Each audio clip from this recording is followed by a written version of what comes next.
to deal with it. Then you need to put something together for town meeting in October. I've looked at a few bylaws.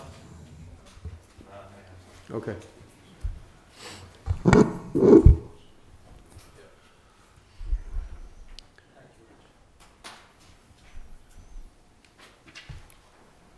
Are we ready?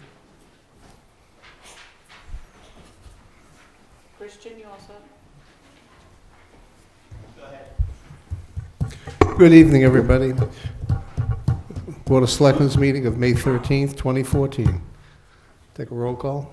Roll call. Mr. Holmes, Mr. Slavin, Mr. Tropiano, Mrs. Whiteside, Mr. Titlebaum, Town Administrator Derek Sullivan, and Town Council are all present. Announcements. Mr. Titlebaum. Yeah, I have one anyway. This relates to the fact that Wareham was received an honorable mention award from the Boston Globe magazine as a great destination to live in Massachusetts. We didn't quite crack the top 10, but we made the second 10. And that's quite a distinction for the town. I thought it was very interesting. You know, we talk about all the issues in town, some of the difficulties we have. It's nice to get acknowledged by people from the outside to say that we're actually a pretty good place to live, which is something we all know, but it's nice that they're telling, you know, the greater readership of the largest paper in New England that. So kudos to the Globe for recognizing something we all know. And that's all I had. Mrs. Whiteside. I will follow up on that because I actually got copies of the article for each of the selectmen and for the town administrator. Actually, the Globe article was based on the increase in value of real estate, and Wareham was in the second tier, as Mr. Titlebaum said. But the top 10 communities all have something that we have. Walking paths, saltwater access, access to highways, lots of conservation and recreation land, and fabulous beaches. So we're not so far off as people think we are. The second thing I'd like to talk about is Saturday, May 10th, where an army of about 50 people showed up at Lopes Field Playground, and it didn't rain there. I know it rained in other parts of Wareham, but it did not rain there. Pat and Roger Long and Mary and Jerry Kiley had put together a group of people, including my fellow selectmen who all showed up to do something, 25 high school students and other citizens who spent 4 hours picking up, cleaning up, and making more safe parts of the Lopes Field Playground. The Cape Verdean Association also paid for the renovation of the 2 signs and fed us, although we had food from at least 3 different pizza places in town, and a lot of people donated time, money, and things, including food. So I just want to say it was a fabulous community effort. We're going to be going back there on May 31st. May 31st, which is a Saturday. Again, the park will be closed while the continuing renovation of carpentry and painting goes on. So if you are handy with a paintbrush or a sander or a saw, we will love to see you there. Thank you. Mr. Tropiano. Yeah, I just want to sort of jump on top of your thing a little bit here. What a great time that was out there. I know I had a good time, and I think everybody had fun actually doing this thing. I mean, it went really smooth. Everybody was there to jump in. I was, you know, these are the kind of events that sort of make you feel good about your community again, you know, when people jump in and do these kinds of things.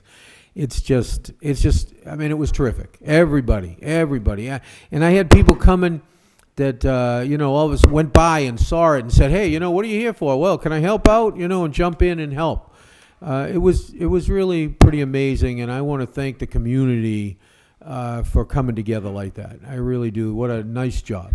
A really nice job. Kudos to everybody. Thank you. Mr. Holmes. Thank you very much.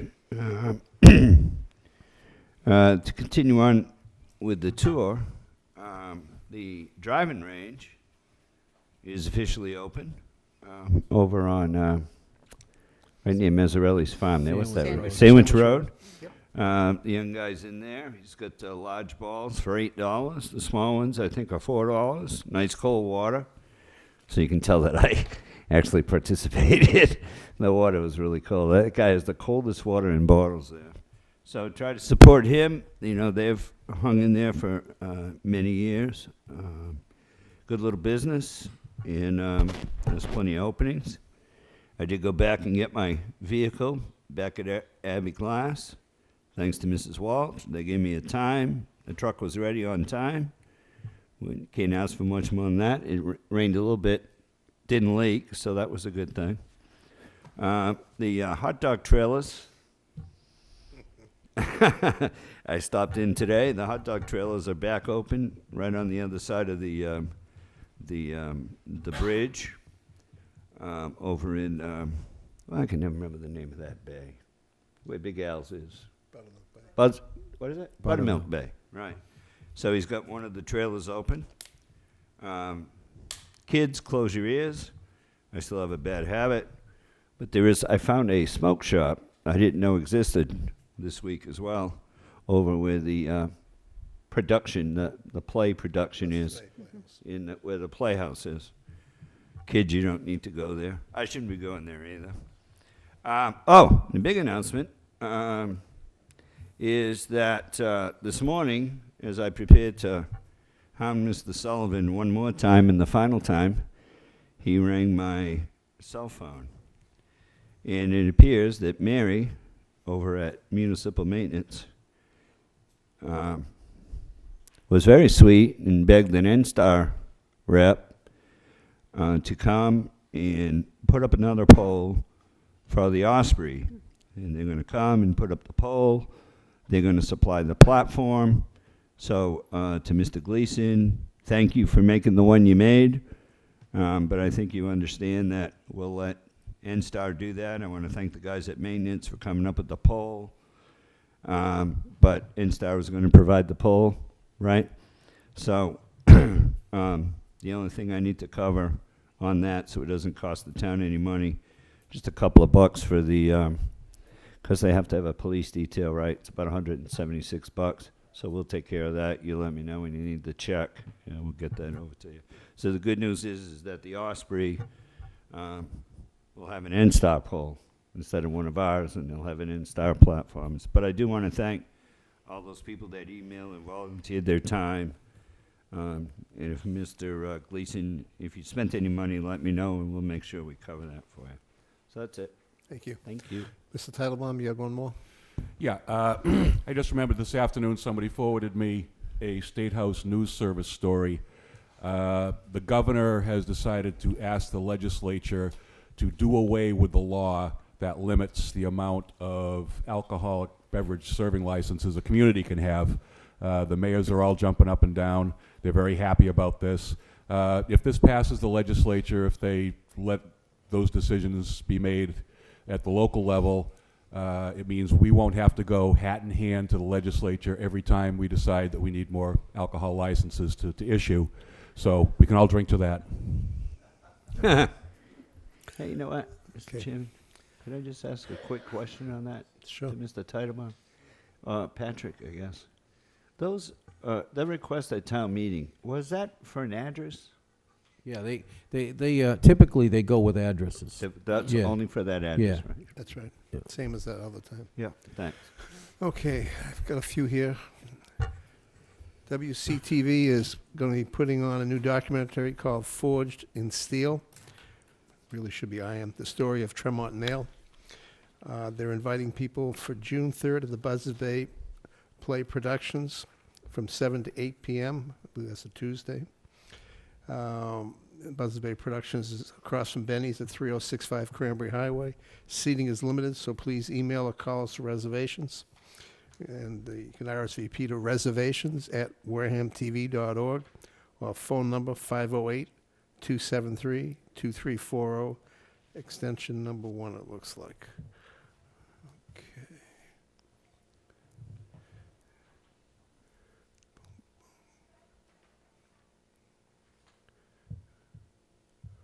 a second here. Mr. White, who's not here tonight, has the Wareham Coffee Hour, which is over at the library, in the back room. This will be this coming Thursday, 9:15 a.m. And he has for his guests this week, Mrs. Margaret Phillips, Admissions Coordinator, and Mrs. Helen Walsh, Clinical Liaison for the Kindred Transition Care and Rehabilitation at Forest View. Wareham Garden Club has Sense of Summer, a garden and kitchen tour, coming up June 27th and 28th from 10 a.m. to 3 p.m. Advance tickets are $22. Tour day price is $25. And I believe the Wareham Garden Club is also doing a garden club sale on plants this Saturday. Yes, Time frame? 9 to 12. 9 to 12 at the Methodist Meeting Hall on Main Street. From Susan Gifford, our state representative. Good afternoon. Please be advised that this bill, which is the Sewer Commissioner's bill, was engrossed by the House today. It will go back to the Senate for reenactment and then to the House for reenactment. What they're doing is they're finalizing the differences and then sent to the governor. So this should be coming up very shortly. On the Celebration 2014, the Speaker Series. The date is Thursday, May 29th, 7 p.m. at the Wareham Town Hall Auditorium. The Hacks, Psychopaths, Adventurers, and Heroes will be presented by the award-winning author, Colonel David Fitz Enns, E-N-Z, USA retired, discussing his latest book, which will cover President James Madison's commanders of the War of 1812. Fitz Enns served as Inspector General, Assistant Professor of Military Service, Director on the Army General Staff, and as Chief of Staff of the Defense Communications Agency. He'll be available to sign books as well. Again, that will be Tuesday, June 3rd, 7 p.m. I guess they like June 3rd. Wareham Free Library, 59 Marion Road, Wareham. Also, it looks like there's going to be a presentation by Mac Finney called Redcoats and Residents, Wareham's Role in the War of 1812. I don't have a place and date for it. I'll get back to you that week. Let's see. Next up, as everybody knows, we have constant litter issues in town. Our annual litter cleanup is coming this weekend. I'll read off exactly what it is. This is done through Mary Bruce, Sandra Slavin, and a few other members of the litter group. Take pride in our town. Litter cleanup 2014. 2014 is a big year for our town, beginning with the Wareham Summer of Celebration.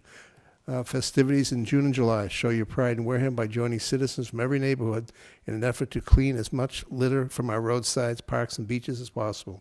2 years ago, citizens disposed of more than 2 tons of litter, and we can do it again. 4 days is scheduled so everybody can find some time to join in. On Friday, May 16th, from 9 a.m. to 3 p.m. Saturday, May 17th, from 10 a.m. to 2 p.m. Sunday, May 18th, from 10 a.m. to 2 p.m. And Monday, from May 19th, from 9 a.m. to 3 p.m. Bag litter can be dropped off at Municipal Maintenance Lot at 95 Charge Pond Road. The dumpster is provided by A.D. Makepeace, and it's only for litter, and banned items will not be allowed. Batteries, mattresses, television, paint cans, etc. can be left to the left side of the dumpster and will be disposed of correctly. If anyone needs help picking up bag litter or has questions, please call and leave a message at the Wareham Harbor Master's office at 508-291-3100, extension 3186, or you can email marybruce89@yahoo.com.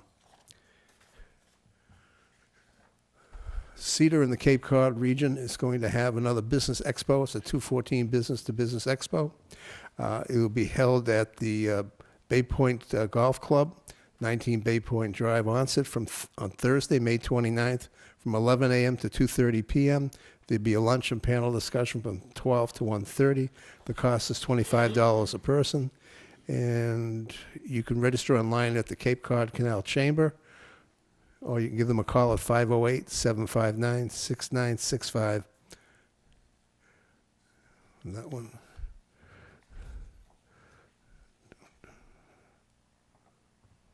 That's Pam Dudley. I'll let that one go. That's enough for today. All right, next up, citizens' participation. Anybody want to speak to the board tonight? Sandy, you had your hand up first. I'll throw that in. Yep. Thank you.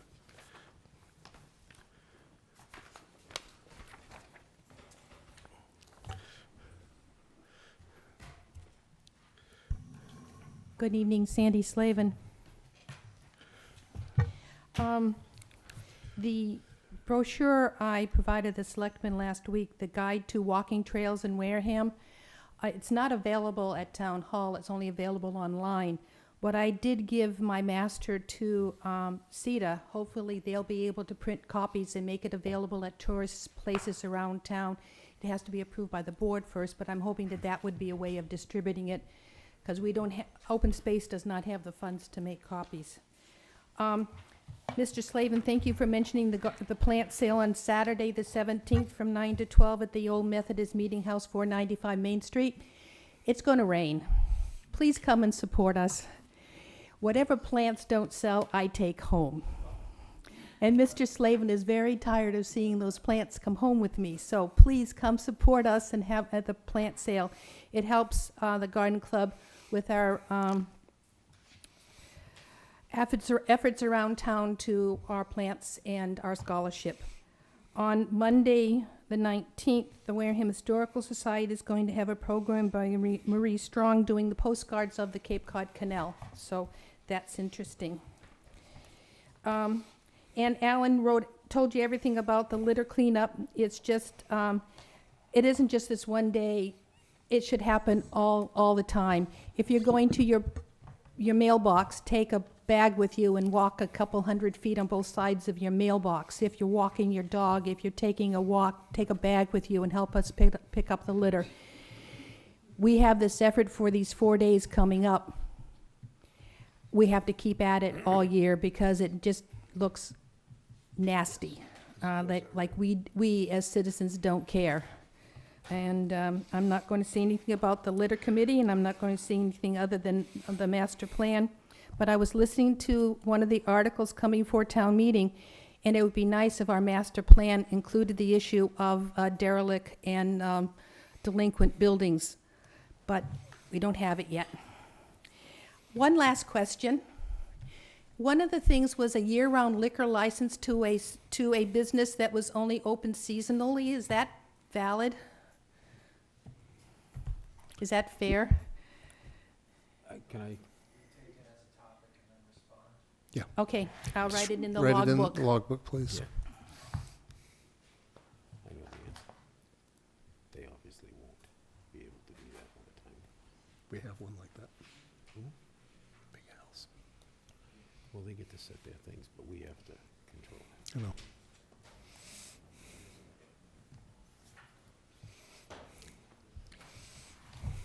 That's it for me. Thank you. Thank you. Mrs. Rosario?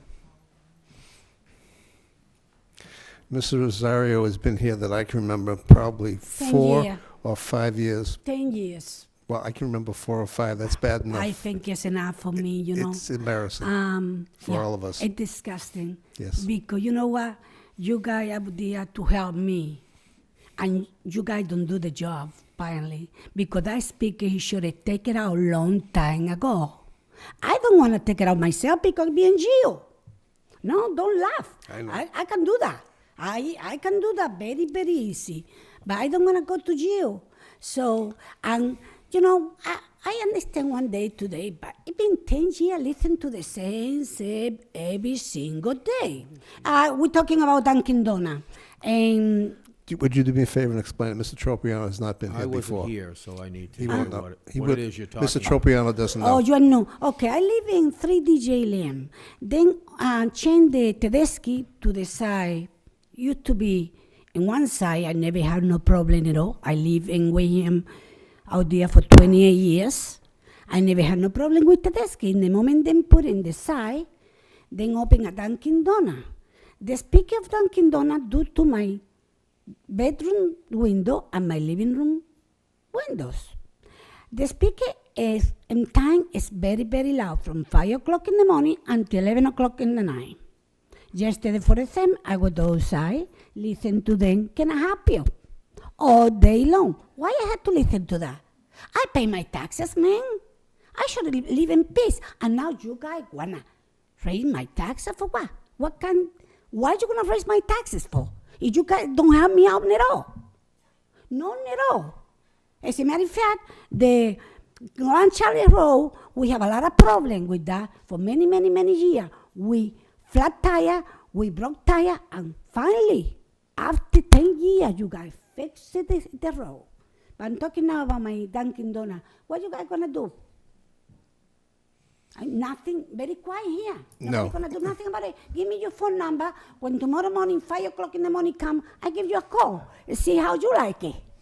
I will be glad to give you my number. It's on the Yeah, town yeah, website. you're gonna give me too. your number. So when I have a pick, I call you and you come down and listen to them. See how you like it. Because disgusting. Okay, you guys have enough time to tell them to change the speaker. Because apparently the owner of Dunkin' Donuts don't wanna hear. No problem. I want the speaker out. In the other side. So you guys can hear the other people complain about it. And the only thing, or take the speaker out, take the window out, then can go inside the store. And then I know I fight with them to put tree. I fight with them to put the fence. That don't stop, no. That don't gonna stop. And the speaker, the funny thing about the speaker, have a control. The speaker have a control because there are days they don't hear nothing. Just so everybody knows, I've been there, I think, 3 times total. Yeah. And when I was there, I didn't hear anything excessive noise-wise. But again, between summer and winter with windows open and closed, there is a control available for the speaker. We talked about it before. Normally, we would not really do anything right now because we put notes in the logbook and handle it. But I will go out again and actually stop it downstairs. And No, I call you when the speaker is loud so you can come down and listen. Because it's not every day. no, I need to have our director of inspectional services come down and take a look at it. I'm not sure what we can or can't. As a board, we can't do anything directly, just so you know. We'll go through the process. I'll give you my number. You can call me. How many years? 10 years you guys going through the process? 10 years. You guys telling me the same. I'll give you my number. You can call me in a Yeah, couple of at 5 days. o'clock in the morning I call you. When they wake me up. Go see my wife in the back. She'll give you your phone number. I will. Okay? All right, thanks. Thank you. Anyone else? Come on down, sir. There is a volume control.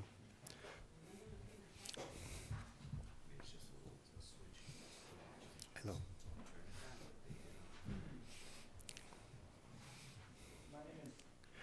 Excuse me. My name is Chet Heitzman from Parkwood Beach. I want to thank you very much, and I want to say that I appreciate you giving me this opportunity to speak. Is it appropriate for me now to discuss what I see in the WarehamSoup.com online about the proposal to change the restrictions on motel stays, to kind of limit that to a shorter period of time, whatever? Is it appropriate for me to discuss that now, or is that, you're going to have a discussion on think that you're- later and I should speak later? You're basically in advance of us discussing. Actually, where you should be would have been with the Board of Health. They actually had that on their agenda last week. And they're the ones that discuss it. Normally, the Board of Health actually adopt that rule. We don't. We just have it on our agenda to discuss it so we know what's coming. I would say probably after we discuss it, you'll be able to hear a little bit more about it. You can say what, if you want to make a comment, you can and put it into the logbook. But this actually comes from the Board of Health. I see. May I make a suggestion to you so that, we all are on the same page, and I'm not familiar with the logbook. I apologize for that. It's okay. I'm good. If you would be kind enough to consider, and I don't know what relationship the Board of Health and you have together, whether you need to approve of what they do or not, but you don't. Okay. They have basic control from Mass General Law. They're more or less autonomous. Okay. Great. Thank you. Okay. Anybody else?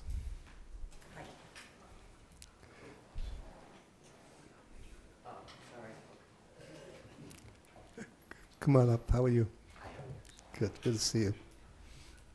Hi, it's John Salerno. I spoke with Derek earlier this morning, and I've had a lot of people just coming to ask me if we could get barrels or something on the crosswalks and onset.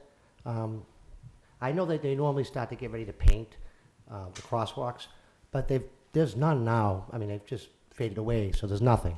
So if we could maybe just temporarily, before the lines get painted again for the sidewalks, for the crosswalks, could we just maybe put the barrels in the middle so people recognize there's a crosswalk? If you go there now, that they're gone. I mean, not the brick. I'm just talking the painted ones are faded away. They're not there. So maybe in the temporary, we could just put the barrels back out till we get them painted. Just for we're coming up on the big season. I'm just watching people. I stand here making pizzas and I'm watching people navigate that. It's scary. So people ask me to come up, and I just was wondering maybe we could do that temporarily until we get them painted. Mr. Sullivan, could you look into that for us? Get back to Derek us. said he would do that, and I just wanted to bring it forward in public just to make sure that we get that done. Because it seems like an easy fix till we get it ready, and it would just be something that'd be beneficial for now, at least. I know we usually use the logbook, but I had spoken with them earlier. Okay. Yeah. Thank you, John. All right, thank you. I do appreciate you bringing it up.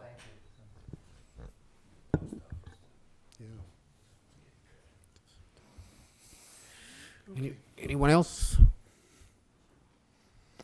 Okay, license and permits. First thing on the agenda is issuance of a retirement certificate to Douglas Jacinto. Go ahead and read it, Patrick. This is for Okay. Sergeant Jacinko, who was retired a little while ago, and we're just basically issuing a certificate recognizing his long service to the town. They will be having the police association's having a special party for him. I think it's It's May the 16th. May the 6 to 16th, 11 at the actually. Seacrest Beach Hotel and in Falmouth. they'll be presenting the certificate to him there. All right, it says, this award, the certificate of recognition to Dougie Jacinto for his many years of loyal and dedicated public service to the town of Wareham as a patrol officer in 1979, a detective in 1996, a sergeant in 1997, and a detective sergeant in 2009. His assistance, guidance, and outstanding leadership are greatly appreciated. We, the Board of Selectmen, commend you for your years of service, and as you retire, we wish you good health, happiness in your future endeavors. And it'll be signed by the Board of Selectmen. Thank you. Okay, do we need a motion to sign this? I don't think so. No? Okay. All right, then we'll just sign on. All right, and we'll move on to the next issue. Review of the Board of Health Hotel Motel Guest Cabin Regulation. Mrs. Whiteside, this was yours, I believe. Yes, thank you. I had had previously discussions with the Board of Health about limiting stays in motels, guest cabins. And we have, according to the Board of Health, 7 of them. Mr. Ethier was familiar with the Bourne Board of Health regulation, which they adopted in 1982, which limits the stay in, first of all, it defines motels, efficiency units, guest cabins, guest units, and hotels. And it defines people, blah, blah, blah.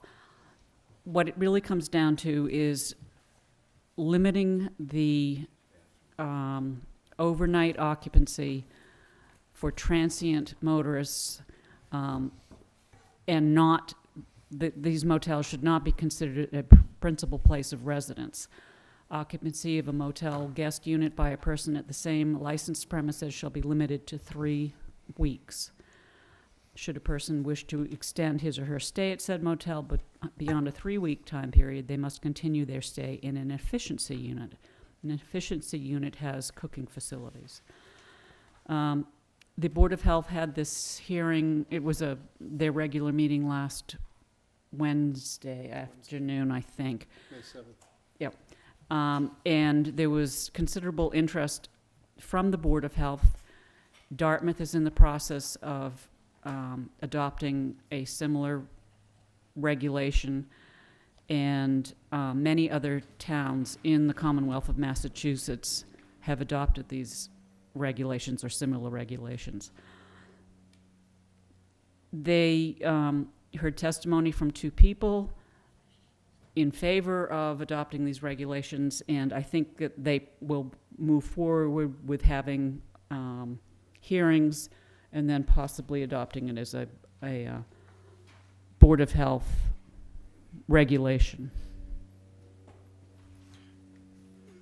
Was there any discussion, since we talk always about partially funded or unfunded mandates that I always keep harping about? We have in particular the McKinney-Vento program, which people get moved into different towns, including ours, and they could be as far away as Springfield, Mass. As an extreme example, and then we have to yet ship the children back to their school. That, in fact, was part of the testimony of one of the people Maybe that's one- speaking. Yeah, that if a family is homeless, the state has the right to move the family any place within Massachusetts. To me, it makes sense to leave a family closest to its support system. But they could be moved 100 miles, or how long Massachusetts is, 250 miles away. If the child of the family chooses to continue to go to school at his or her school in Springfield, for instance, we bus them and pay for it. So in fact, it is an unfunded requirement. It also is apparent, if you read the news, the local news, that many of the hotels, motels have changed what they are used for. When I was a kid, I know it was a million years ago, but people actually would go to motels and, stay for a couple of weeks, and that would be their vacation. Or you would stay on your way someplace. Here in town, it is apparent that many of the motels have become residences for individuals who would otherwise be homeless, and they do not have cooking facilities. Mr. Ethier offered to take me on a tour. I said some other day. Do we know what the status is with the Board of Health on this? The members present appeared to be in favor of adopting it. They wanted to know how many other towns in Massachusetts had similar regulations. But I think that I can't speak for them, of course, and nor did they take a vote, but it was pretty apparent that they were very much in favor of pursuing adopting this, particularly because it was Mr. Ethier who had brought it up. Are they looking for input from us? I don't know. I don't think that they would be offended by input from us. Okay. I can move this on to the agenda a little bit later. Couple weeks later. Everybody can look at it, think about it. Okay. Mr. Titlebaum? Just so everybody understands, as I understand it, the Board of Health meeting last week, the concept was merely introduced. There was no vote taken. In order for them to undertake any regulation making, they have to go through a hearing process. They have to notice it. They've got to publish it in the newspapers. Just as you do for a planning application or a bylaw or anything else, it has to go through a process. So as I understand it, last week was just the initial discussion. Certainly, I would think anybody who's interested in this would want to show up at the formal hearings they will have on this and weigh in. They are required to hold such a hearing, and they are required to give some weight, at least. I'm not going to get too far into this, but they're required to give some weight to what they hear from the people who show up as part of the rulemaking process. Speaking personally, what we've seen in town since I was a kid, I don't go back quite as far as Selectman Whiteside, but I go back far enough. You're getting close. Okay, if I get punched, you'll know why. People did come down. People did come down to the motels on Cranberry Highway. They were true motor lodges in the sense that people would come down for a week or two in the summer. They would stay in the motel. They'd go to Onset Beach. They'd go to Swiss Beach. They'd go to wherever. That has changed. People don't do that anymore. What has happened is the motels, in order to survive in the winter, have taken in the people who are homeless that the state is looking to lodge. And the simple fact of the matter is the state doesn't provide lodging in and of itself. They contract it out, and the logical place for them to look is seasonal hotels. We're not the only community that deals with this. I would suggest that Bourne probably had a similar issue which led to this bylaw, that they have this regulation. And there's a lot that goes into this. So people should pay attention to what's going on, pay attention to the Board of Health agenda, and weigh in if they've got an opinion. Because it will be a hearing, it will be noticed in the newspaper, but you can also just look on the town website as to when it would be posted. Mr. Tropiano, anything? Oh boy, I'm gonna love this. I love to, jump on the state anytime I get a chance to. You know that, right? So I want to jump on them right now. Only the state of Massachusetts could believe that it's okay to put people 100 miles away from where they live and then bus their kids back to school. Only the state could actually think that that's a good thing, because nobody else with any sense of decency or anything else would do that. They just wouldn't. And, the only way that we can sort of put a fly in the ointment is to do something like this, to stop it from happening, by putting a restriction on the way that we allow these hotel rooms to be used. And it's a sad thing that these kinds of things, that we have to take these kinds of actions in order to make things right. But it is something we need to do. And I'm a firm believer of this, and I've been a firm believer of this for a long time, and we've been trying to come up with a way to control this for a long, long time. And it's really, now the Board of Health has the authority, and I think we should all get on board and get it done. That's my opinion. Mr. Holmes?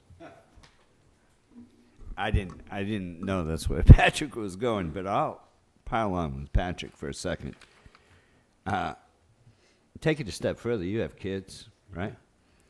Only the state of Massachusetts could take children and put them in drug, gang. Lieutenant Walczak's sitting right there. He could come up and tell you stories, I'm sure, about our fine motels. In an 8x8 room. And put them in that environment and have no place to heat water, no place to cook a dinner, no place to do anything, because there's no, Mrs. Whiteside just alluded, most of these units don't even have kitchens. What are they supposed to eat? Cold crackers? While the people are out stabbing each other in the parking lot, shooting? That's why people don't stay there anymore, Mr. Titlebaum. Hey, listen, it's a sad fact, but it's a fact, right? That's why they don't stay there. They're afraid. But I don't know. Now, if they pass this, the Board of Health, does that become effective immediately? Can you overrule the state with these regulations? And the people that are already there, do they get grandfathered in somehow? And you have to wait for all of them to leave or recycle before you get a different group of tenants? I don't know exactly the answer to that, but I know that it would be a Chapter 2 regulation. It's allowed through Chapter 2, which is, as you know, Chapter 2 is what the Board of Health uses to protect individuals. Right. And so I'm not sure that there'd be any grandfather in protecting individuals. It says Chapter 111. Yeah, well, Yeah, okay. it's their Chapter 2 law. Mr. Bowen? They govern them, right? We can act, Mr. Counsel help us with that. Mr. Counsel. Yeah. Thank you, Mr. Chairman. Through you Mr. to Counsel. Yeah. Couple things. First of all, before it would take effect, the Board of Health has to complete its hearing process, take in the comments, take a vote to adopt the regulations. Once the regulations are adopted, they have to be published in local newspaper before they can become effective. So the effective date is still a little bit away. I haven't actually seen the regulations yet, so I don't know what they provide in the way of grandfathering. And my Evelyn Wood speed reading days are long behind me. But generally speaking, if there were prohibitions in there and no grandfathering provision in it, establishments would not be grandfathered from the operation of the regulations unless the regulations themselves provide for grandfathering. In Mr. Chairman, I was actually thinking about, I didn't think about the actual hotel itself. I was talking about the current tenant base and whether or not, you know, if the Board of Health passes that regulation, the hotel has to follow that regulation, and the existing tenant base has to follow that regulation as well. Or if it was only for new people coming in. In other words, if I'm already there and I'm going to stay there, you know, the new regulation doesn't start on that room until I leave. That's what I was getting to. Yeah, with you. I hadn't thought about the establishment. Again, at the risk of offering opinions without having read the regulation, the most generous interpretation would be that the clock for people's stay there would begin when the regulations became effective. You could interpret it more severely and say, well, you've been there for 8 months, so you're already past the 3-week period. But at its most generous, the most generous interpretation is you've got 3 weeks from the time that they become effective. Mrs. Whiteside? There was some discussion about that same question, Mr. Holmes, at the Board of Health meeting. And I believe that what Mr. Town Council has just said is exactly the way the Board of Health viewed it, that it would be, you know, subsequent to their passage of whatever form they adopted, and then it would become effective. Did they say what happened in Bourne when they passed it? No, but it goes back, you know, 1982. That's what they didn't say what happened. Because I think they were in the same boat, right? Yeah, Yes. everybody was. Everybody was. Everybody still was. Do we know how many, did they mention how many rooms went through you, Mr. Chairman, back? We got what, about There was 30 or 40 rooms there? There was a total of 7 locations, and they did not mention the number of rooms. But I would say that there's more than that. It's got to be more than that. It would be nice to get those back into a tourist type of. Mr. Titlebaum? Yes, thank you. I do have one additional question for Attorney Bowen. Such regulations typically would be binding upon the establishment, not upon the individual staying in the facility. Is that not correct? That's correct. So there would be no sanction to somebody who overstayed. They wouldn't be, we wouldn't be taking a homeless family, for example, and imposing fines on them. We would rather be going to the establishment to seek enforcement. That's correct. Thank you. What I suggest is I'll try and schedule this in 2 or 3 weeks. Everybody make some comments, and then we can come up with a letter to forward to the Board of Health. Okay. Mr. Sullivan? I was just thinking it would be interesting to know how many school-age children there are, because if I looked in FY12, our per pupil spending was $11,953. I looked at one of the hotels that has a little over 20 rooms in there, and that it was assessed for about, you know, a little over $800,000, which brought in $9,000 in tax revenue. However, if they have 10 children staying there, you're looking at $120,000 in educational costs. Yeah, I think. And the state reimburses them $80 a day, Yeah.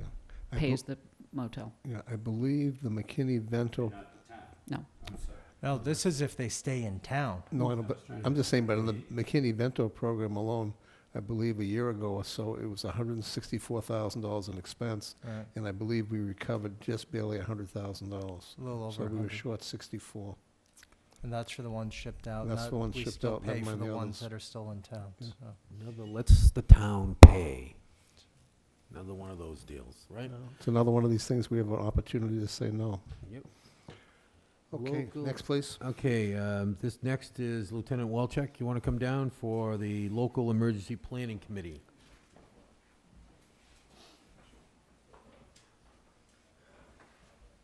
Good evening.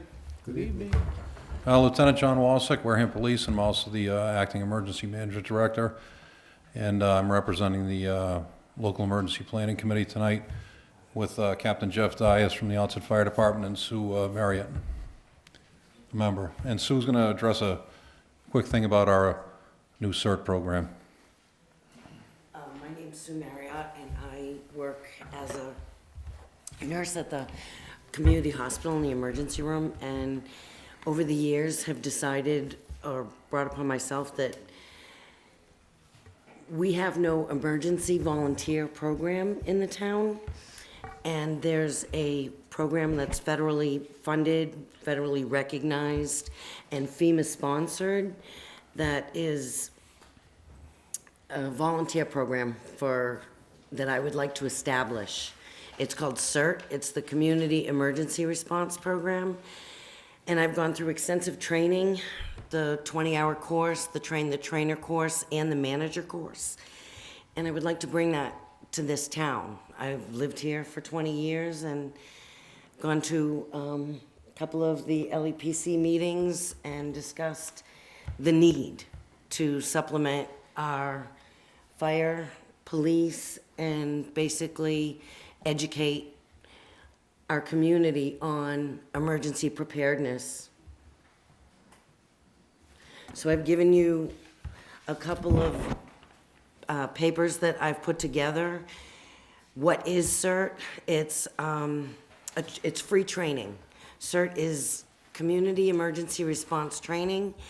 It prepares our local volunteers and teaches them how to become prepared and what to do in an emergency. It is available, it's free of charge, it's available to any resident, and it gives you practical information and experience to prepare yourself and your family for a disaster if one happens. The classes are taught by local professionals, including the fire department, the police department, doctors, nurses, paramedics, and the training prepares people to understand what the hazards are in the town, identify and reduce fire hazards in your home. It educates on basic first aid. It does operations. What's real important, and I learned firsthand, of a shelter. We need a shelter in this town, manned, functioned. We don't have that. We can provide this if we have your blessing. I spoke with Mrs. Whiteside about my personal experience when there was no shelter and how overwhelming it was for me as an ER nurse for 5 straight days of not leaving the hospital and just caring for people that just needed to plug in. Oxygen, phones, anything.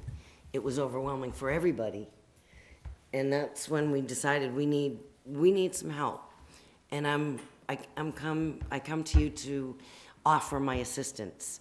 I've done extensive training with FEMA, Center for Domestic Preparedness, and I would like to run this program with the blessing of the lieutenant and captain. And we'll be working, Sue will be working directly with the local emergency planning committee, and we have representatives from Wareham Fire, Onset Fire, Board of Health, Emergency Medical Services, all in that group. And Wareham Fire has assigned a firefighter to assist with this program. Captain Dias here is representing Onset Fire. And I don't know, do you have anything to add, Jeff? Nope, just that I attend tonight at the request of Chief Goodwin, who couldn't be here due to other commitments, just to offer our support for the program. That we'd like to see it get off the ground. It's a critical tool that provides a lot of support for both police, fire, and EMS. It frees up first responders to focus on more mission-critical things, and it's a worthwhile cause.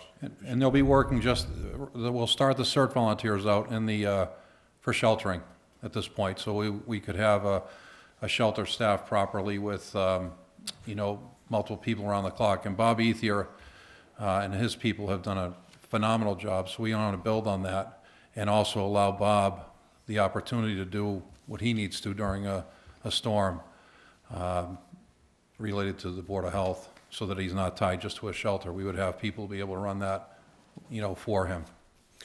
So we're going to go ahead and we'll expand what the Board of Health does now, because they have emergency training.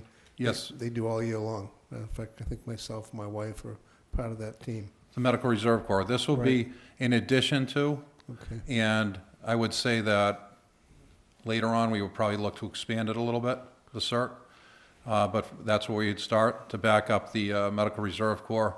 and what they're doing with the sheltering. And we've talked to Bob about this, and Bob, again, has done a phenomenal job, but we want to allow the public safety people to do what they need to do and have volunteers staff that. What do we have for location? We talked to the Red Cross before, and that member, we had the hurricane, the other issue, the blizzard, and we had an issue because we were not allowed to be an official emergency place to keep people overnight. We had to bus people to Fall River and Plymouth. And we went through this quite a bit, and they weren't going to certify any location in town at all, which is a real issue. Do we have a location now that will be certified? Or can be certified? We actually had the Army Corps of Engineers as well as the Red Cross come down and look at the Deacon's School as a facility. And we're not quite there yet. We have our facility existing, and my attitude is, you know, if the Red Cross doesn't want to necessarily step in and bless it, we're going to go ahead and do what we need to do. Good. And the Red Cross has said they will support us. What do you need from us? We wanted you to be aware of it, so that if we're going to be, the LEPC will be meeting on June 18th, and when we unveil this program, we wanted to make sure that the board was aware. Ms. Whiteside had attended the LEPC meeting, the last one we had. Well, what I would ask is that whatever we can do, please let us know. I'm going to ask again, which I've probably asked you 4 times now. There's another piece of this that we keep avoiding, is that if the town ever goes down in a blizzard, hurricane, whatever, the business part of the town has to continue running. FEMA does, through the Massachusetts division, offer courses in how you run your town when you have no computer, no electricity, etc. I can guarantee you right now we don't have an emergency plan in effect for the administration of running the town. And I know that is part of the project, and hopefully expanding to what you're doing, you'll include that, because I've talked to you, I think, at least 3 or 4 times about getting them in here, or finding 3 or 4 local towns that will step up together. Because as of today, something like this happens, like had out in Monson and a couple towns when they had, you know, the floods come through, they shut down. And we have appealed to MEMA on multiple occasions and said that we would like to have what they call this COOP-COG program, which is the continuity of government. And so far, they haven't been terribly responsive on that end. Do you want us to write a letter? It might help. Mrs. Whiteside. Yeah, I actually went to a couple of these meetings, and I was extremely impressed by the numbers of people and the numbers of groups that were represented. Red Cross was there, FEMA was there, you guys and gals were there, the Board of Health was there, Harbor Master, Board of Health, Mr. Ethier, other people as well. They're much further along than I think they feel that they are. The problem with the original warming center that we had, it's in a flood zone, so you can't use it. Mr. Walchuk has gone out and looked for other locations. The Deacon's School will work under all of the different considerations that people have. The only issue is that the generator plant is not exactly what it needs to be. This group of people has already figured out where the central location of, the operation of the town would be at Toby Hospital. They've already talked about the room that would be dedicated. They've had a meeting, I believe, with Mr. Underhill. And there's a lot that's been done. I know you guys were told to keep it short, but I just want to say that there's a huge amount of work that has actually gone into this program. And Ms. Marriott brought the CERT program forward in the last meeting.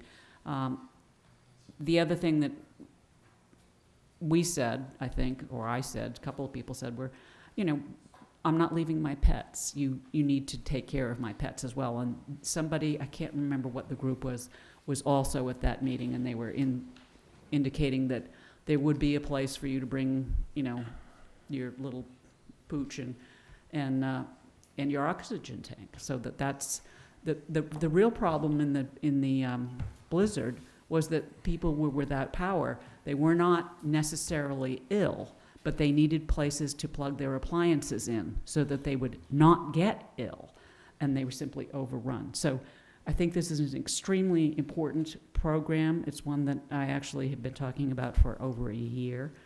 So I want to congratulate you on the progress that you've made. Thank you.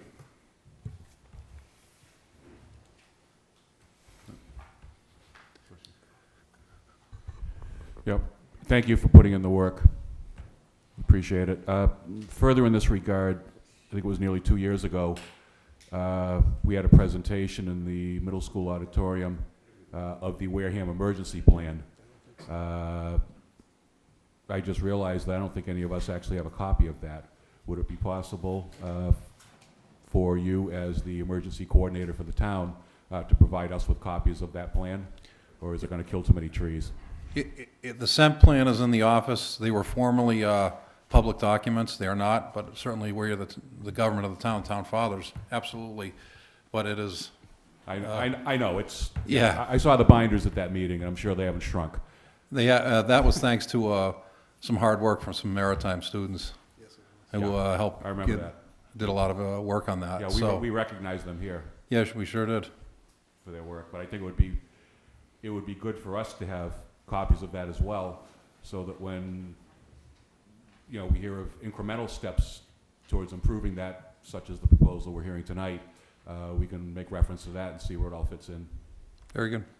We'll make sure you get a copy. Great, thank you. I think the one thing that is really important to recognize here is that this is citizens helping citizens, that the first responders are going to be free to be first responders, and that the citizens will be able to take care of more people that are less needy just because of having this facility open. The goal of this program basically is to teach the public how to take care of their family, to lighten the load on your first responders, and then train them, and if there ever is a mass casualty, train them in basic first aid, and be there for rehab for the fire department, for, say they have a fire, you need, nourishment for the fire department in the heat or the cold. Have a safe place for them to rehab and people to do it for them. Mr. Sullivan? I think that's one of the things we noticed in the nor'easter and winter storm Nemo. I think John can attest to that. Some of the people came in and said, where's the bacon? Where's the eggs? Well, what do you mean you guys don't have food?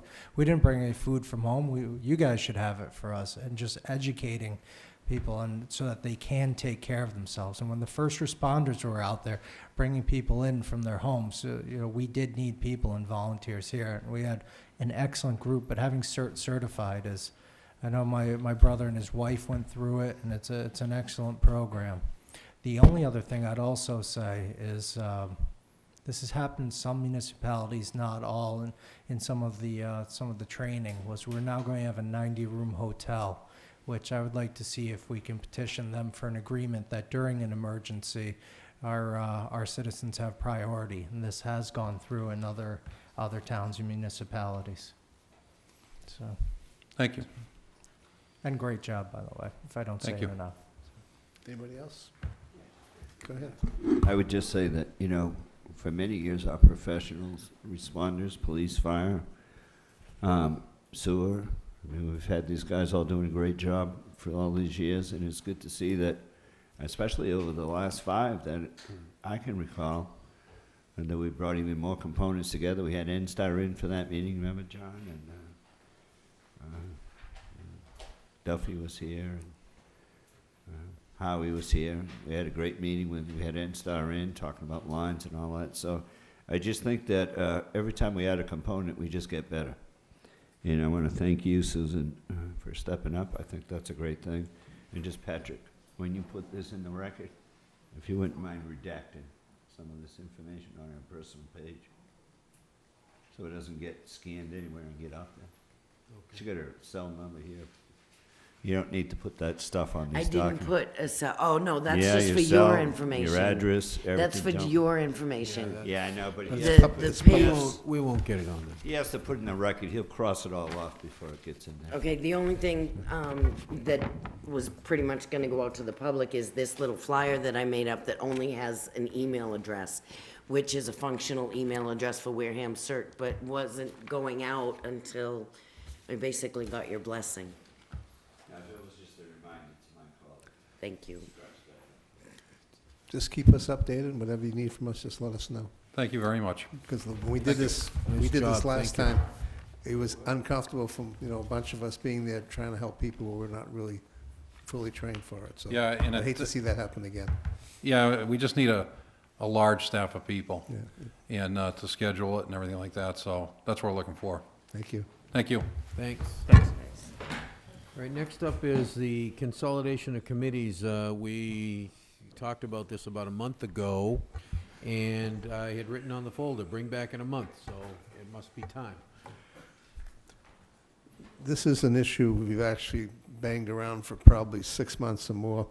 We just need to make a decision whether or not we are going to go ahead and actually trying to put this through, or whether we're going to let it slide to the side for a while. Mr. Whiteside? I don't like sliding to the side. neither. This has been almost a year that you and I have been talking about. In fact, it's probably more than a year that we've been talking about this. July 19th, 2013. But I think we were talking about it before then. Yeah. And there's a lot to do when you're a selectman.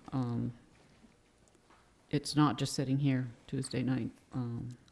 There's a lot of behind-the-scenes reading, writing, and tackling issues. And I honestly think that we continue to have issues with quorums. We continue to have issues with people wanting to serve. And I think that looking at the committees for commonalities is a really good idea. So I'm in favor of it. I'll make one comment, and then everybody else can. What we said we were going to do back about 4 or 5 months ago at least, is that we would invite people in from these different committees to get some input from them, which we haven't didn't done, do. which was going to be the first step. Go ahead. Yeah, I think you gotta have a workshop to get an idea of where the sensitive they are at. And the other thing is we need to refer this over to council, because there are, every one of these committees are formed by different ways. Some, We did, yes. Council already look at it? Oh, yeah. Oh, well, then what did he decide that we can put together and what we can't put together? We haven't got that answer yet. Well, so we need to have that answer, obviously. Yes. So we've got to come up with that. So we've got to get that before we can go any further. I mean, if you want to get this thing going and you want to get it over with, then let's get the people in, see how they feel, and then let's get that information and get it in front of us as soon as you can. And I don't think anybody here has a problem with this at all. I know I don't. Mr. Titlebaum? The only concern I had was that in the initial discussions, it looked like there was so much consolidation going on that we were creating super committees, and we have to be mindful of the fact that these people are volunteers. Many of them are not going to be putting in 30 hours a week to perform this work. So we have to, there's a balance here you have to achieve. You want to consolidate things to make it easier for the administration of the town and have quorums, enough people on committees for the quorums to get the work done. But you don't want to, I mean, I was very concerned, frankly, about the potential composition of a land use committee, a super land use committee that would basically be the gods of land use in the town. You're talking about taking the work of about 7 committees, condensing it down into one and saying, here you go, folks, and by the way, you're going to be meeting 3 times a week. And I don't know that that's a workable solution, so I think we're going to be very careful to find a balance there. The workshop will be helpful in eliciting information from the various chairmen as to how much work it takes to do what they do, and that way we can at least get an information base to guide us in what we think. Mr. Whiteside? Yeah, just for informational purposes, 3 of these things don't even exist, have never met, you know, they're on a piece of paper, but there are no members, there are no minutes, there are no agendas. So we have on the books things that we aren't even, that no one is doing. So I think it's important to recognize that as well. I agree with you on the super committee comment, but there are people who want to get things done, and they're being hampered by lack of quorum. Any other questions? What I'll do is I'll put together a list, which I think we already have here, of the different committees. We'll send an invitation out through the office for the chairs, or whichever members want to come, and we'll see if we have an off day to meet on this. Yep. We'll see what the committee, I want to work with the committee to see what day works for them. We'll put something together. Give me a few weeks. Thank you. All right, next up is policy 02-8, which has been in front of us every week for the last 10 weeks, I think. Mr. So- Titlebaum? Yeah, at the last meeting when we talked about this, it seemed to me that this was a little bit too bare bones. In fact, if you walk into our office and you ask about 02-08, it's even listed as a beach policy. Obviously, it's grown substantially. In fact, it grew substantially within a few months after its original passage as a beach policy. We changed it, though. Yeah, We it was amended it. changed. It was, Yeah. we've looked at it again and March changed 11th. it. But I do have some further thoughts. If everybody has their copy in front of them, I can start reading what I think Yeah. here. I think that the first line should read, "It is the policy of the Board of Selectmen that no commercial activity shall be permitted to take place." I think that's just better grammar, although we can check with the grammar queen here and see if it gets her stamp of approval. On any town-owned properties, including beaches, I would change that to included but not limited to beaches, parks, forests, public ways, parking lots, buildings, conservation and recreation areas, fields and grounds, playgrounds and cemeteries. I think that pretty much covers the gamut of what the town owns in terms of property. I would certainly get this in a written form for council to take a look at to see if he can come up with some different categories that I might not have thought of.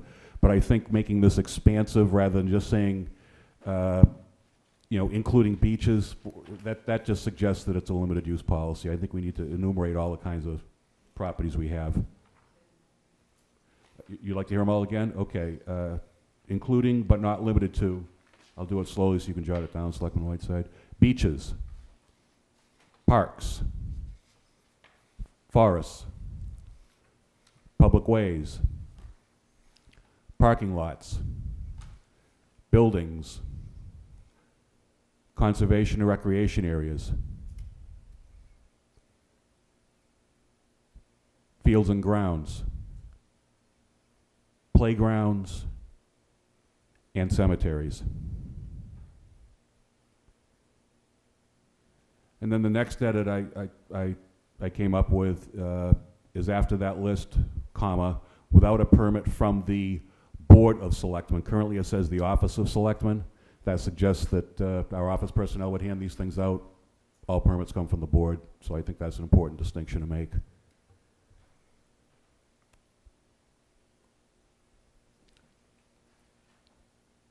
The second paragraph concerns me, and I'd like council to weigh in on this one. I'll read the sentence aloud. It is also the policy of the Board of Selectmen that town property shall not be utilized for private purposes without a permit from the Office of the Selectmen. And again, that needs to be from the Board of Selectmen, not the Office of the Selectmen. Private purposes sounds exceedingly loose, and I think you and I could attach any definition to it we wanted to. Is there language that you could suggest that would tighten that up? I mean, if I grab a beach chair and decide to go sun myself down on the Onset Bluffs, I'm not doing it for a public purpose. So, by definition, that's a private purpose. Is that something? With your permission, Oh, Mr. Chairman,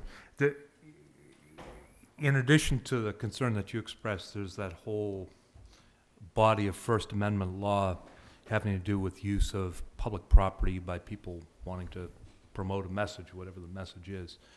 So, off the top, I couldn't suggest appropriate language, but I think that if we went through some policies that had been approved by the court, in terms of that sort of First Amendment type use, we might be able to come up with something a little bit tighter. So if I could get an email copy of the policy, that would be great. Okay, fine. Mr. Tropiano? Maybe I think I'm a little confused here because this is talking about commercial activity. And then the second paragraph says utilized for private purposes. Well, that's kind of a little problem because everybody uses the beach for private use. Yep. Everybody. So that, you're right, that is a problem. We may be able to draw a quick and easy distinction by saying commercial purposes rather than private purposes. No, but I think, if I may, the last word is gazebo, and people actually get married in the gazebo, and we rent it out for $15 or something like that. So that is, in fact, a private function. Yeah, and you know, I think this was put in there because they didn't want private individuals having parties on the beach. I think that's what it was all about, and that's why it was put in there originally. As far as anybody going down there to sit in their chair with their, you know, umbrella or whatever and use the beach, everybody wants them to do that. I mean, we certainly want them to be able to do that.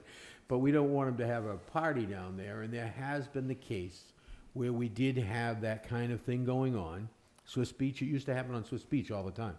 There was a big party used to take place once a year all over the beach, and it tended sometimes ran into a problem, and then it was a problem for us and the town and everything else. And I think that's what we were trying to eliminate with that statement. It seems Of to me, course, alcohol was the thing that everybody was trying to get to, because that's the thing that causes all the problem. Let's face it, I mean, everybody's loving each other until they get too many drinks. And then they're either loving each other too much or not enough. Exactly. I would say at this point, we're not really ready to come up with something that we can vote on. Oh, no, I wasn't suggesting that. I was just putting ideas out for the board. I do have one last suggestion for additional language, if I could. The Board of Selectmen has final decision-making authority upon all permit applications submitted to the town by any and all town property use permit applicants. The Board of Selectmen has final decision-making authority upon all permit applications submitted to the town by any and all town property use permit applicants. Well, doesn't that really say that in the beginning? Yeah. Without a permit from the Board of Selectmen, I mean, that makes it our decision. I mean, it's kind of redundancy, isn't it? Yeah, a little bit. Yeah. I just wanted to Yeah, I get reinforce it. the I get point it, yeah. that this is where you come to get it done. Yeah, well, I think we don't have to kill them twice with it, you know? Mr. Holmes? Yeah, Mr. Chairman, to Mr. Titlebaum, Pete, I think, I try to cover these things all the time, right? I think if you just, that first sentence, any list can miss something. If you just say, shall not be permitted to take place on town-owned property, that covers everything. Playgrounds, schoolyards, parking lots, everything you mentioned.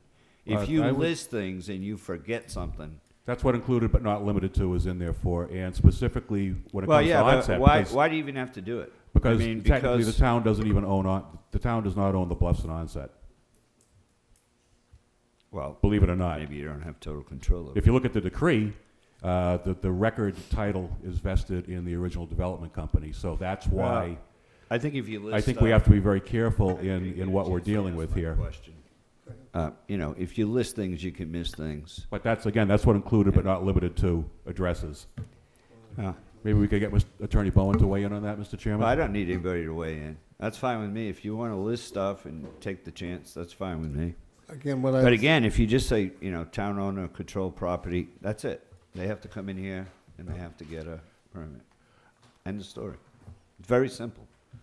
The more you leave out there, the more confusing it can get. If you want Mr. Titlebaum forward to the town council, a rough draft, then we'll get back to us and nobody will comment and we'll come back to it. Okay. Also, what we should be doing, which we discussed before, is everybody's packet has the special permit itself. Yep. And on the first page in, we were going to be looking at also, so you should be looking at that to find out what else needs to be in there to match into that policy. Because that's where we ran into some issues. So that's why it's included in the packet. So if you do both of those, will be fine. And I guess the reason this all came up, Mr. Chairman, what was the final issue on the liquor? What was the final determination on liquor? I didn't hear any of that, unless I missed Peter reading that. It still says beverages. Yeah, Yeah, it I, still says I, beverage. it didn't,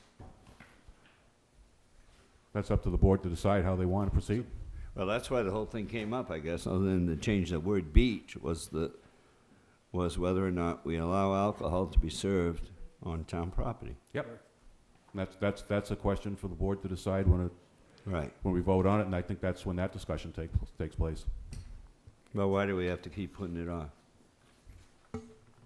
If we're gonna discuss and vote on the policy, right, why don't we just have you write it once? You're gonna write it, come back, and then we're gonna take it back to to discuss beverages? Can't we just do it all at once? You can include that in what you're gonna send off to town council to make sure we're legal with everything.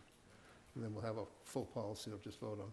Right, so what was the final determination on the liquor?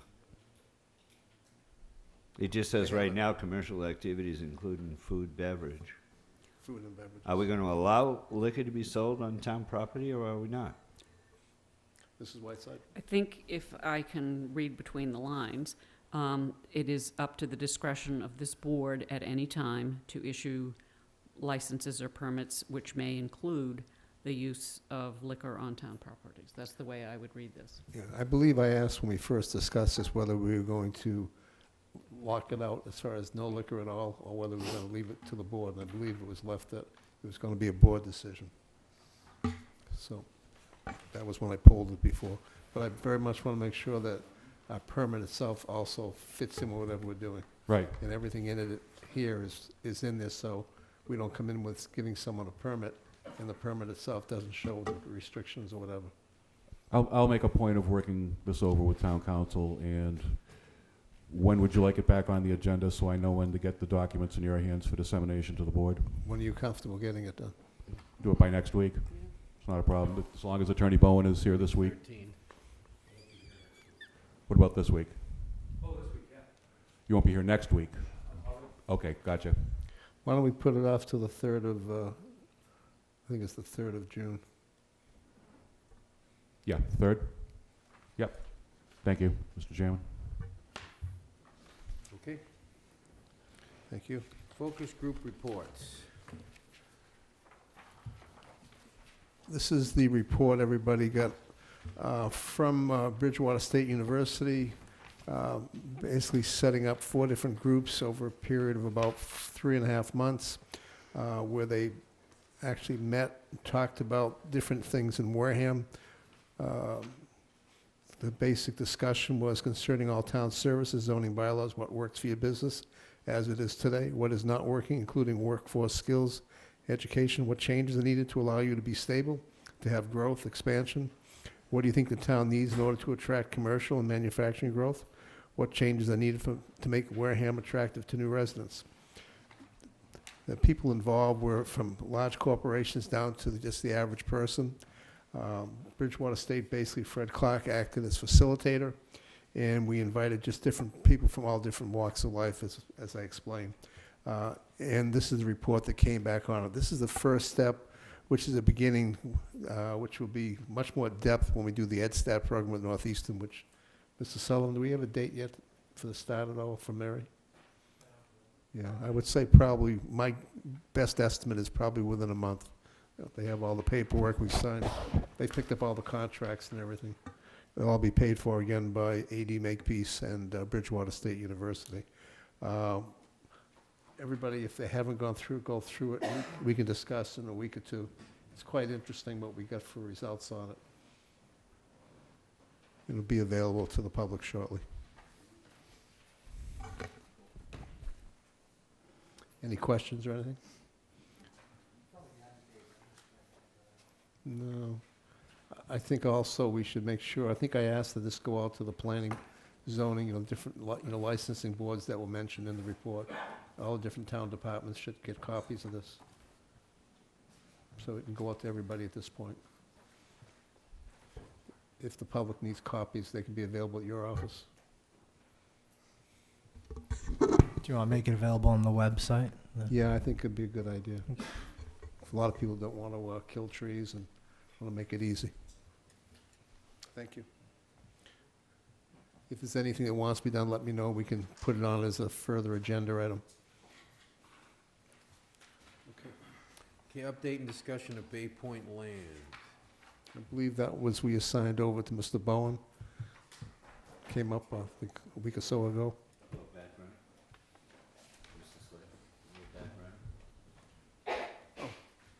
I think the question was, there was an issue on Bay Point on some land that is under control of CETA, and there was questions about the land itself as far as sale or whatever.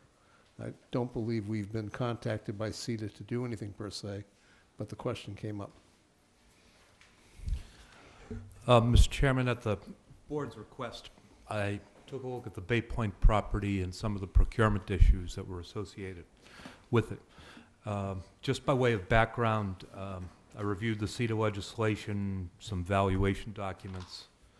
I spoke with the current golf course owner on several occasions. I've reviewed the matter extensively with the CETA director as to the manner in which CETA holds the property and some of their goals for it. I've walked the site a couple of times, and I promise you without golf clubs on my person. So with that, just a brief history as pertinent. As you know, the property was retained by the town and is held by CETA. CETA is the town's redevelopment authority, and it holds certain powers under Chapter 121B, which is the Redevelopment Authority statute. CETA is by virtue of the special legislation which the town got over the years under the general supervision of the Board of Selectmen. The land right now is property held by a redevelopment authority, which in other circumstances might be significant, but here it is not the case. As you know, land held by a redevelopment authority, which is part of a redevelopment plan approved by town meeting, can be freely disposed of by that redevelopment authority. The reason for that is that unlike municipal government, redevelopment authorities are able to act in the same manner as the private sector. In other words, quickly and without the sorts of procedural hindrances that otherwise encumber our activities. However, in this case, and I've reviewed this extensively with the CETA director, this property is not held as part of a redevelopment plan and not part of a redevelopment plan that's been in front of town meeting, which has an important consequence, which means that were CETA and the town by extension to dispose of this property, it would have to get the prior approval of town meeting to do so. So if it were part of a redevelopment plan, with CETA being a redevelopment authority, if it had been to town meeting in the past as part of that plan and identified as part of that plan, the property could be moved in any fashion that CETA, with your approval, of course, felt appropriate. But because we don't have that redevelopment plan in place, this is a standard municipal type procurement and authorization. So you have three options. Option number one, do nothing. I don't have to get into that one. Options 2 and 3 relate to potentially making the property available to interested parties. So option 2 would involve an invitation for bids where the property would be offered up to the highest bidder. Presumably you would set some sort of reserve price. Option 3 would be a request for proposals. Now, please keep in mind that both option 2 and option 3 at some point would require town meeting approval. I'll get into the timing of that in a moment. Getting back to the RFP, the difference between an invitation for bids, which is a situation where you would accept the highest bid, a request for proposal allows you to shape the type of responses that you would get in return. So, for example, if you had a particular vision for the site and how you wanted to see it developed out, you would put criteria into the request for proposals and only deem as responsive those proposals that met the vision that you had for the site. And typically a way if you're going to do an RFP for a property of this type, typically the way you would put together the criteria would be to create a visioning committee and let that committee come up with the criteria that you would want to see in the RFP. So either a straight highest bidder, invitation for bids, or something more sculpted, if you will, a request for proposals. And please keep in mind with the request for proposals, you are not obliged to accept top dollar if one proposal better suits the type of development that you want to see than the person who is offering the top dollar.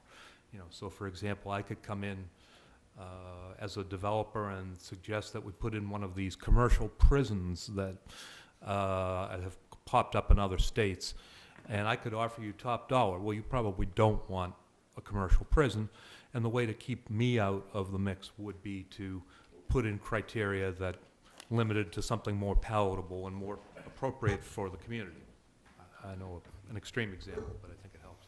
Now, timing. At some point, were you to go with either option 2 or 3, option 1 being doing nothing, you'd have to get to town meeting. You can get to town meeting in one of 2 routes. You can wait for, and I'll just use October, the October town meeting as a target. You could wait till the October town meeting, put an article on the warrant, something like this, to see if the town will vote to authorize CETA and the Board of Selectmen to dispose of the property, blah, blah, blah. And then after, if and when town meeting voted that, then go out and either do a invitation for bid or a request for proposals. Another way of doing it, and this is certainly a faster tracked way of doing it, and there may be other good policy reasons for doing it this way, would be to seek either the invitation for bids or the request for proposals now, prior to town meeting, select the person or developer that you think is appropriate, and then bring that particular proposal to town meeting so that the voters at town meeting can take a look at it and decide whether it's something that they want and whether they want to dispose of the property.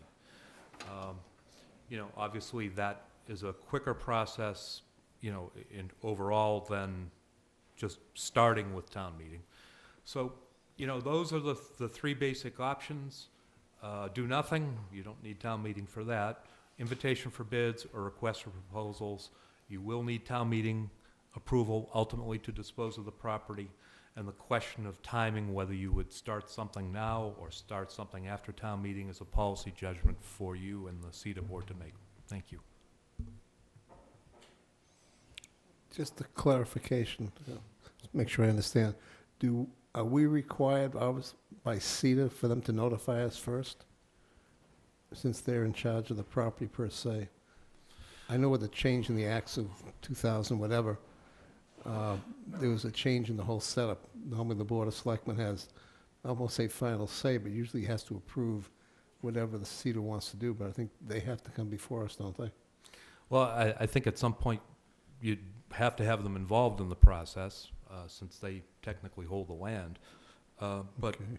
if this board wanted to direct CETA to investigate this, or ask them to investigate it, or take some action with respect to this, you certainly could do that. So if they haven't come to you, and if this was something that you wanted to see being looked at, then I don't see anything inappropriate with you as a board saying, CETA, would you please look at this and make some recommendations to us? Mrs. Whiteside. I'm a little confused by what you just said, because it says the intended use of the report is the Town of Wareham Community and Economic Development Authority, CETA. I'm on page 10 of the report. So it was clearly, I don't know whether the word is commissioned, the intended user of this report is the Town of Wareham Community and Economic Development Authority, CETA. So it was clearly asked for by that body. With your permission, Mr. Chairman,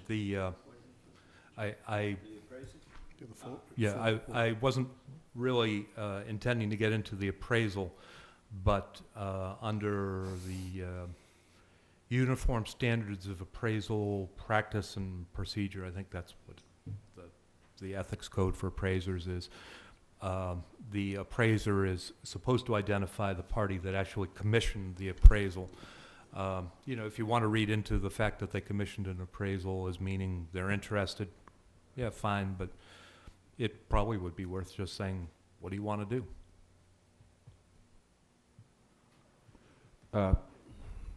Through you, Mr. Chairman, I do have a question of the town administrator. In addition to being the agency or body that requested this appraisal, Cedar also paid for it, is that correct? Yes, CETA did pay for it. Okay, I just wanted to, you know, and as people know, Cedar operates on grant funds. I just wanted to make sure people understood that, you know, no taxpayer funds in terms of general government were used in obtaining this appraisal. And we had no money to pay for it, so it had to be CETA.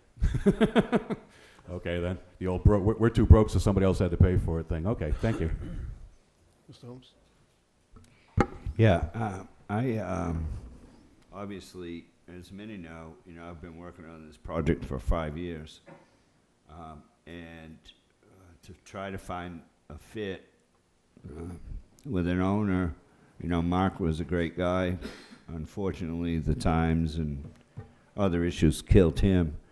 And then when the golf course was in limbo altogether, it's pretty scary down there because we really do have a beautiful golf course and area down there. So we were very fortunate that the Stonescape people came in and bought the golf course. They're at a critical point. I will share that with you because they've been trying to make something happen on this piece of property for over a year. The project that they've outlined and presented, I guess it was a rough draft to the planning board, puts about $500,000 in tax revenue into the town of Wareham on real estate, property tax, excise tax, not to mention other taxes that are collected from guests coming. And as a town, this is a serious project. There aren't many projects out there that are going to give you that kind of tax revenue. The issue is that this piece of property, they need to move one way or another. And that's when I went to Mr. Sullivan after a year of trying to get answers. I went to Mr. Sullivan and said, hey, look, you know, what can you do to try to help us? And that's when he got Mr. Bowen involved. Because the alternative to this movement of the property is very simple. You know, the Stonescape goes and says, okay, I'm going to put the road into my property on the other side of LaGrange's. I'm going to put up a wall, and the town can look at their Cedar property all they want, and they're just going to break the lease on the parking. Really, that's all we have. There are so many. The property right now is really. He's put a lot of money into it, but it is kind of derelict. If you haven't been out there in a while, when you get to the parking lot, it's kind of. When you go down to if you go down to have lunch, you're walking in sawdust. The clubhouse is being held up with steel beams because the roof. We had an incident with the roof there. What about last winter? So that's been held up by steel beams for over a year now. So, I mean, for the town to start fixing all this stuff, it would cost us a fortune. And they're ready to move. I mean, they're ready to bring before the board and the planning board, Plan A or Plan B. One involves this property and one doesn't. So really, it's the bottom line is whether or not we want to see this land fall apart and that building, the existing clubhouse not be used anymore and end up abandoned. That's up to us. That's where we go with it. The community that they presented is a beautiful community. I mean, it's not like they're looking for this for free, but the town, I think, and the sense I get is, they need the Stonescape people need to have some kind of interest shown before he spends any more money, right? Either the town supports this type of thing, he's not looking for a purchase and sale, as far as I know, Rich, right? He's just looking for the win and an answer, one way or another. Are we interested or not? And he's been asking for over a year. So I think it's fair to either give the guy an answer. He lost this season now. They were supposed to redo that clubhouse. He's not going to spend 150 grand on it. I don't think anybody would if they're not going to own it, right, as a tenant. And he's not required to do that, so by the lease. So I think we just need, I think as a Board of Selectmen, I think it's important that we support these kind of projects. This one's been out there for over a year, and we've never, I don't know that we've really ever discussed it here, except for once, when Sal was here the time before last. So either, you know, we're interested in working with the guy or we're not. I think that's the answer he's looking for, because he needs to move forward. He's spent over $1 million here already. He's going to move forward one way or the other. But I just think it was important to bring this public so that the board could weigh in. Either we're in favor of working with the guy or we're not. And I want to thank Rich, because he's done a lot of work over the last 4 weeks to pull this information together. And Mr. Sullivan as well. Thank you. Mr. Titlebaum? You know, I guess the question I would have is, you know, we've been told, I'm pretty sure the planning board was told, and I think it's come up on a couple of other occasions, that the 115-unit development is indeed not contingent upon this particular parcel we're talking about, the 7.5-seater property, 7.5 acres. The question I would have is, what is it that they do propose for the cedar property? That's never been articulated to me. I've never heard that.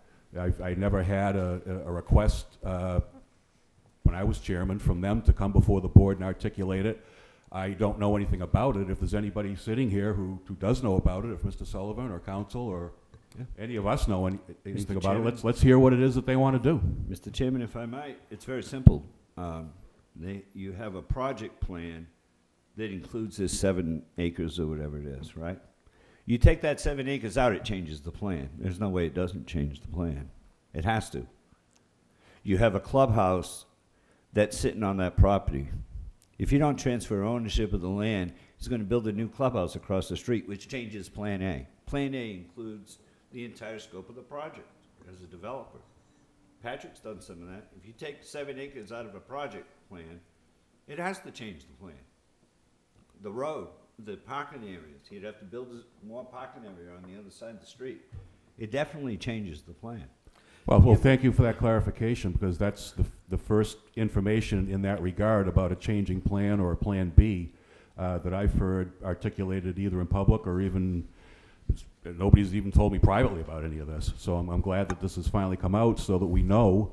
But again, I would still want to know if this were to go through the procurement process, and let's say at the end of the day, the developer wound up with this, what are they looking to do with it? That's still a question I would have, and I would recommend that we do, in fact, have them come before this board and tell us. I think it's best to get these things straight from the horse's mouth right out here and listen to what the people have to say. I mean, look, they've been an asset to the community. I'm certainly not looking to get in the way of anything here. I just want to know what it is. Mr. Tropiano? I don't know what the hell we're talking about, to be frank. And I'll tell you why, because I've never seen any plans. Nobody's come in front of us. Nobody said, this is what we're going to do. This is how many houses we're going to put up. Nothing. Now, I would think, and maybe I wasn't here when it first all came to pass. Maybe I wasn't. But I would think that if you needed a piece of land that the town owned, you'd come in front of the Board of Selectmen and you'd say, hey, you know what? You got this piece of land over there. It's held in cedar control. I know you guys have control over this. We'd like to know if we did such and such and so, what would you like? What would you do for us? You know what I mean? I haven't heard anything. And maybe you did talk a little bit beforehand. I don't know. Maybe you did. I mean, before I got here a year ago. A year and a month or two, whatever it is. Maybe you did. But I haven't heard anything. I hear Steve, and rightfully so, Steve's telling us, well, the guy wants to do such and such, and he's gonna do this, and he's gonna do that, and he's gonna do whatever. I got no plan. I don't see nothing. I mean, everybody who wants something from us usually brings us a plan saying, hey, this is what we're gonna do. Here's what we need. This is why we need this land. This is what we want to do. This is what we propose. Because then it's up to us to decide, well, you know what? We have an alternative proposal for you. This is what we'd like to do. How's this work for you? Don't you think? I mean, we should have a little more on this? This is what I say. I echo my compatriot's confusion. I know that you've been working on this, Mr. Holmes, but I'm not. To clarify, I'm not working on anything. Okay. With the owner. I've been trying to get, I live there, as you know, and I live in Onset, and we've been trying to save that place with Mrs. Bessie and many others for several years and not let it go back to a dump. Okay. So when I say I'm working on it, that's what I mean. I'm Yeah. trying to support it. I'm trying to make sure we keep this thing moving forward, We have talked about it here. We talked about it with Sal a couple of meetings back. I asked about this plane thing, and I think the closest we got, Patrick, was went to the planning board meeting that night, where they had three gentlemen come in and they did a presentation. The issue with the plan is it costs a lot of money to do that, and they did Plan A based on this land. Okay. That's Is that what they the- presented Well, to the. That's part of my planning board. question, though, Mr. Holmes. Is that the 115 or 100, the number of Right, houses? I think I don't It- remember. the 115? exact- 115. So is something like that is part of of what? this. What we saw was the clubhouse where it is today. Yep. It stays where it is, if he owns it, right? The parking lot, that's all, when you park down the bottom, would stay there. It would be dressed up and tarred. The what do you call it? Pavilion parking lot, the big one, when you first go in? That remains as a parking lot. I think there's some other stuff that goes along with it. But the plan B is, if he doesn't have any of that, that's a big piece of the plan, because then you have to take that and put it somewhere else, right? So So it is integral to the 115 Oh, home. absolutely, yeah, because now if you gotta take that big parking lot, move it over the other side to Pavilion, I mean, and I have seen pictures of, they had them up somewhere, where all the holes were different, they're all going different directions, it's all built around all this stuff. And so to have somebody go out and repay to do all that for a Plan B, that's why he's been kind of pushing, I know. Because for him to go out and spend money to do a Plan B would cost him quite a bit of money. He's already invested in Plan A. That's I'd why. like to see Plan A. Yeah. Mr. Sullivan? Yeah, and I last week when I asked for this to come on, Patrick, I think I said hopefully in 2 weeks we could get him to come in and schedule him to come in and do a presentation for the board. They did. I did suggest that last week. They did come in early December to the board, and I think it was December 10th. But it wasn't Mr. Fay. It was they had the spokesman, Tom Furtado, and then the engineer, Tom Principi. Oh, geez, I just butchered the poor guy's name. But that was, and I think we had them come in for about flow as well, and they also showed the rest of the. That's when we rest. gave them the extra sewer capacity they needed. Yeah. I'm a little confused. I think we're gonna have to have them come in. Obviously, I'm the representative to the board on the planning board, and I know the presentation very closely because I was looking at it with the other members, and we asked the question, exactly, for the 115 or 110 units, I think it changed by 5, was the land that Cedar had, instrumental or critical as far as the housing plan went? And their answer at that time was no, because the planning board distinctly asked them, because they asked the question, do you own all the land that's involved with this? They said yes. They asked the question about the Cedar land. The Cedar land was not part of that project that they showed. Again, this was not a site plan review, though. This was strictly an initial proposal, which is different than a site plan. That was more than 3 or 4 months ago, I believe. they came in and did that display. So I think at this point here, it's best if we have them come in and show us what the plans are. Please. Because there's some confusion, I think, as to the two different pieces. One is the clubhouse Yeah. and the Cedar land, and the other piece, of course, is their housing production plan. Should we make that a joint meeting with CETA so we have everybody in Absolutely. one Whatever- room? Good idea. Whatever the board wants is fine with me, because I Positively. think we're Well, I want to hear their input too. Yeah, I think that somehow or another, the message hasn't got to us. That was a lot, I think it was before the first of the year, planning board meeting. Yeah. Yeah, we had them in. It was like November. We had them in for the entire department heads. I think the onset fire district and the water district were there. That was Mr. Furtado and Tom Principi as well. We meet on the 20th, of course, is our sewer business meeting. We have the 27th, which is the day after Memorial Day. We still have scheduled to meet. I'd like to propose you do it on the 6th, whatever that first Tuesday is.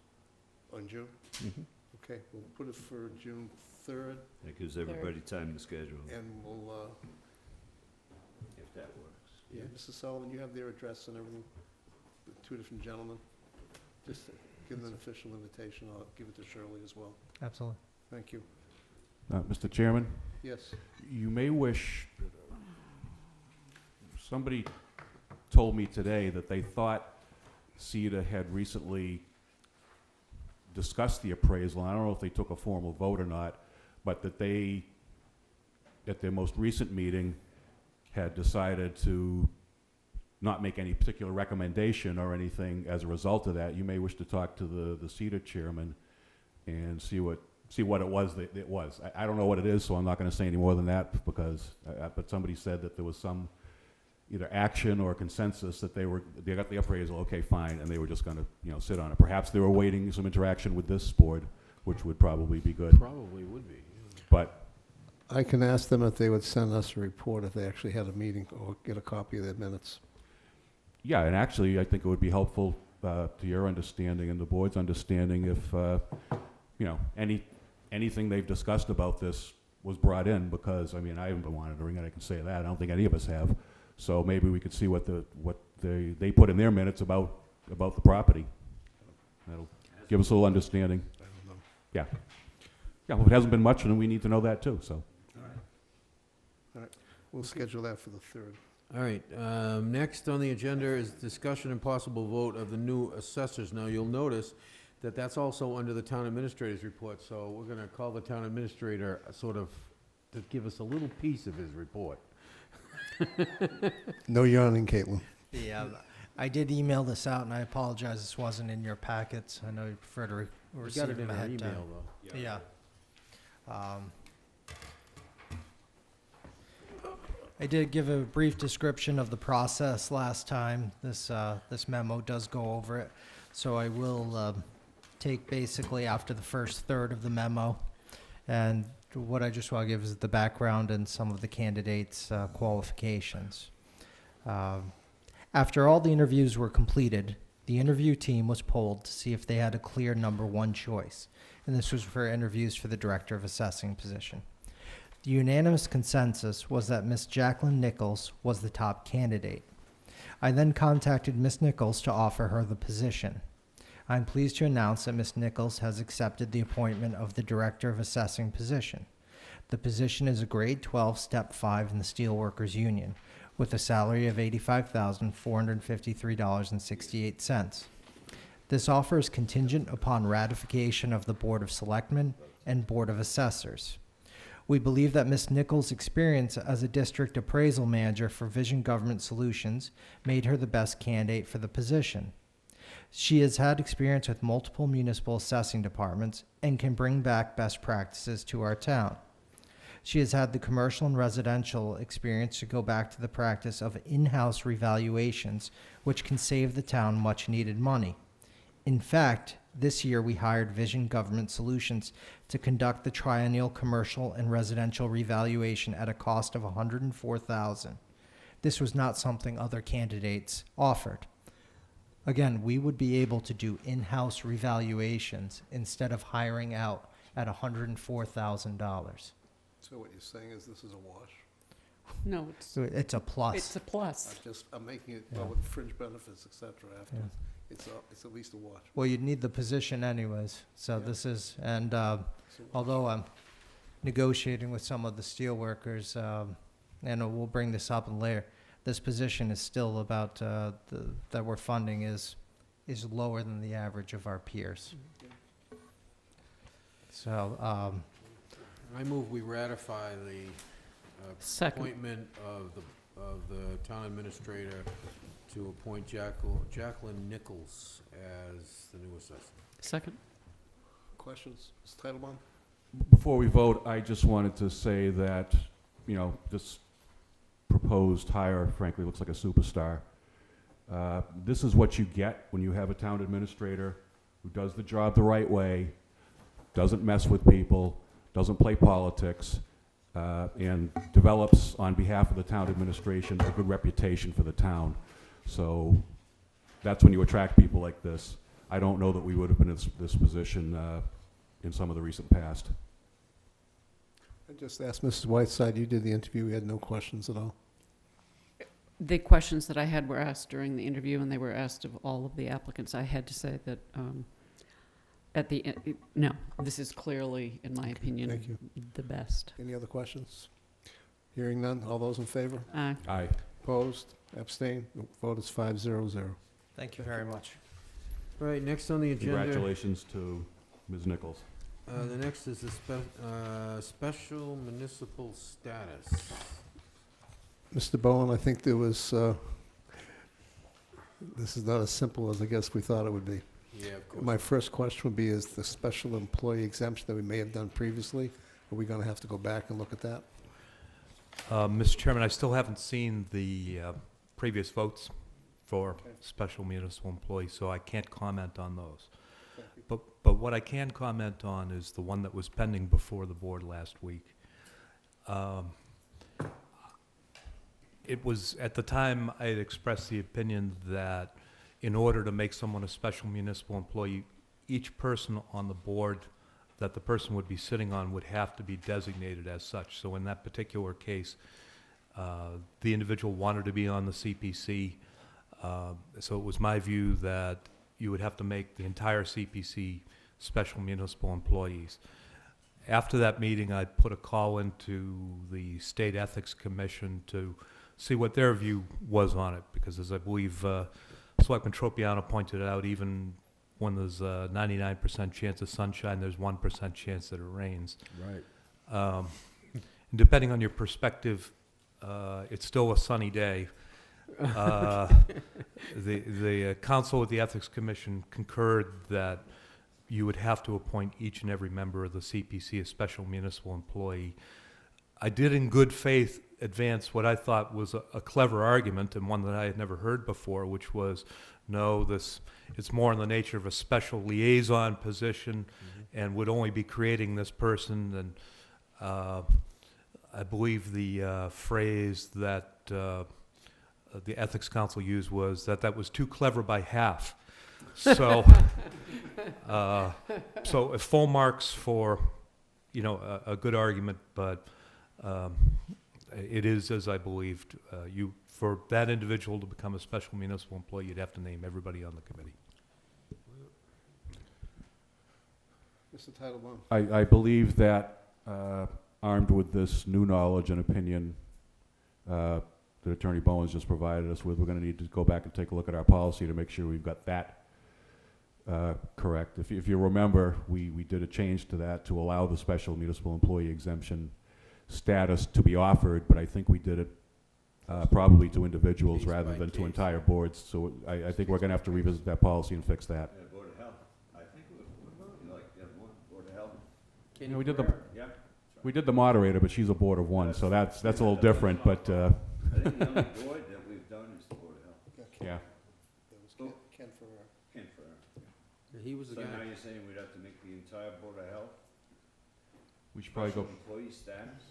Well, with respect, Mr. Chairman, I'm not ready to say that until I take a look at what has been voted.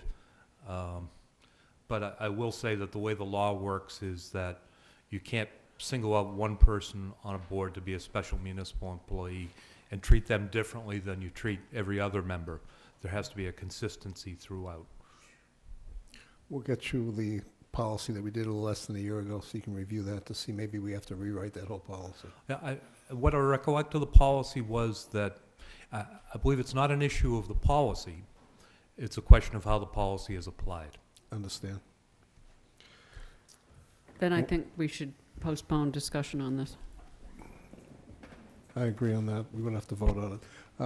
Mr. Bowen, when would you like us to get back to that? Mr. Chairman, 2 weeks' time would be fine. I'm going to schedule it for the 10th. What?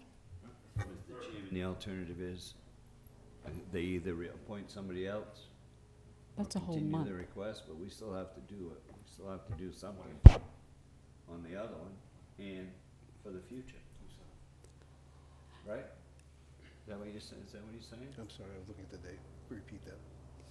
My I hearing. said, so either the board can appoint somebody else that doesn't need that status, No, well, or if the housing authority sent somebody else who didn't need the status, we'd fine.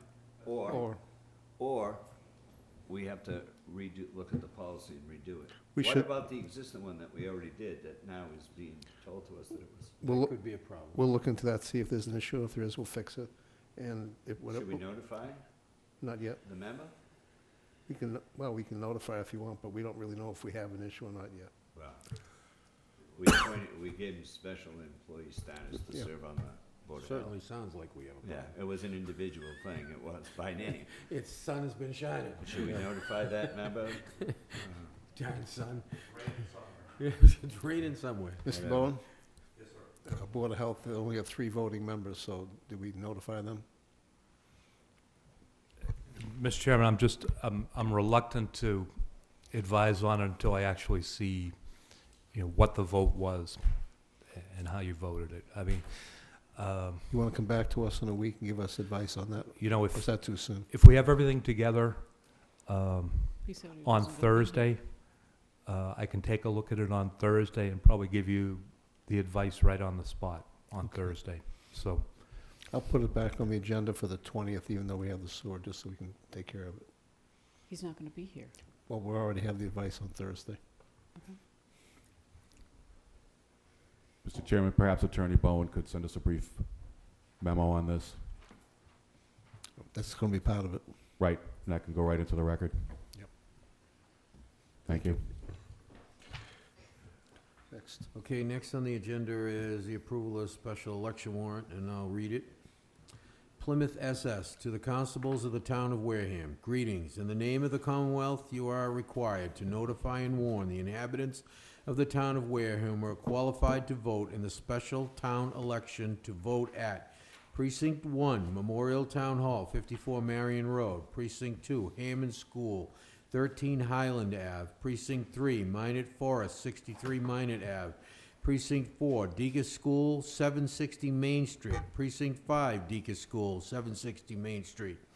Precinct 6, Minot Forest, 63 Minot Ave. On Tuesday, June the 17th, 2014, from 8 a.m. to 8 p.m. to cast their vote in a special town election for the following question.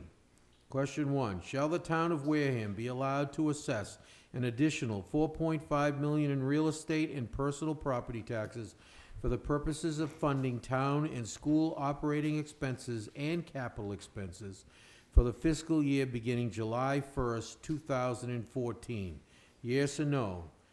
Hereof fail not, and make due return of this warrant with your doings thereon at the time and place of said election, given under our hand this 13th day of May, 2014, Alan H. Slavin, Chairman, Patrick Tropiano, Clerk, Stephen M. Holmes, Peter W. Titlebaum, Judith Whiteside, Board of Selectmen of the Town of Wareham. Constables, post at Memorial Town Hall, West Wareham Post Office, Onset Post Office, Wareham Free Library, East Wareham Post Office, Wareham Police Department, Last day to post would be June the 10th, 2014. Move to approve. Second. Any As read. questions? All those in favor? Aye. Opposed? Abstained? 500.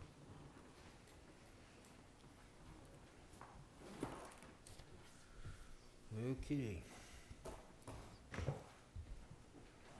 Any other town business not reasonably anticipated? Oh, wait a minute. Wait, there's something else in here. Oh, you know what? You must have that under the, Yep. yeah, okay. All right. Any other town business not reasonably anticipated in the last 48 hours? Yes, Mr. Sullivan brought to my attention, there's a compressor at municipal maintenance that is broken down, and Mr. Menard is donating a compressor. I believe you wanted to bring it up in the 48 hours. We could bring it up under the 48 hours. I just asked that the board vote to accept the gift. We can put on the next agenda to confirm if we want to have it on there, but it's, the compressor's down, and, I mean, it's an excellent thing. Mr. Menard is donating that to the town, so I'd like to get moving on it, Move please. we accept the gift from Mr. Menard. Second. Motion by Mr. Tropiano, second by Mrs. Whiteside. Any questions? All those in favor? Aye. Aye. Opposed? Abstained? 500. Mr. Titlebaum. Anything for Mr. Titlebaum? None. Ms. Whiteside? None. Mr. Tropiano, nothing. Mr. Slavin? Yes, always. 48 hours?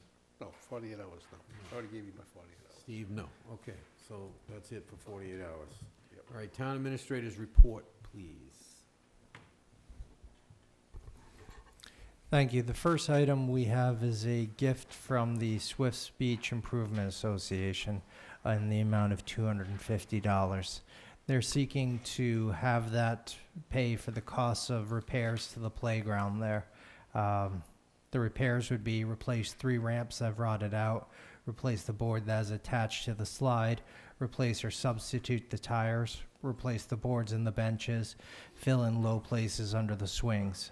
This would be to pay for the materials. They're asking that municipal maintenance do the work. I do understand that we have the RFP out for playgrounds and such. However, this is to repair, not replace.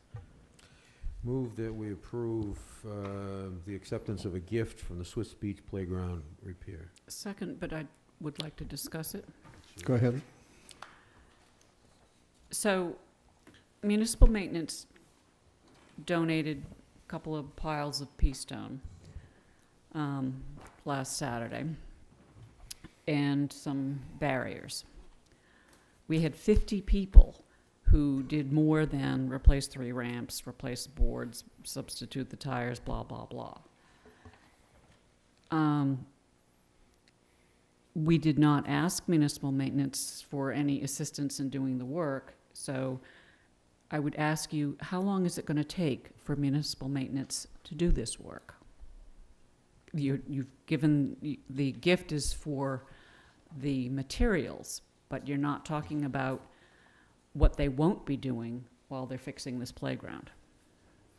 Yeah, I don't have how many hours it would take to do this work. This started off that the request originally came from Ms. Furler from the Swiss Beach Improvement Association. I mentioned what was being done on Lopes Field. I asked if they perhaps could volunteer time. The only issue they had was they wanted to be indemnified from the work. Unfortunately, we can't do that, and we would need them to indemnify the town for doing the work and any issues. And that's where the issue came up. So the question next was whether if they would donate the materials and municipal maintenance to do the work.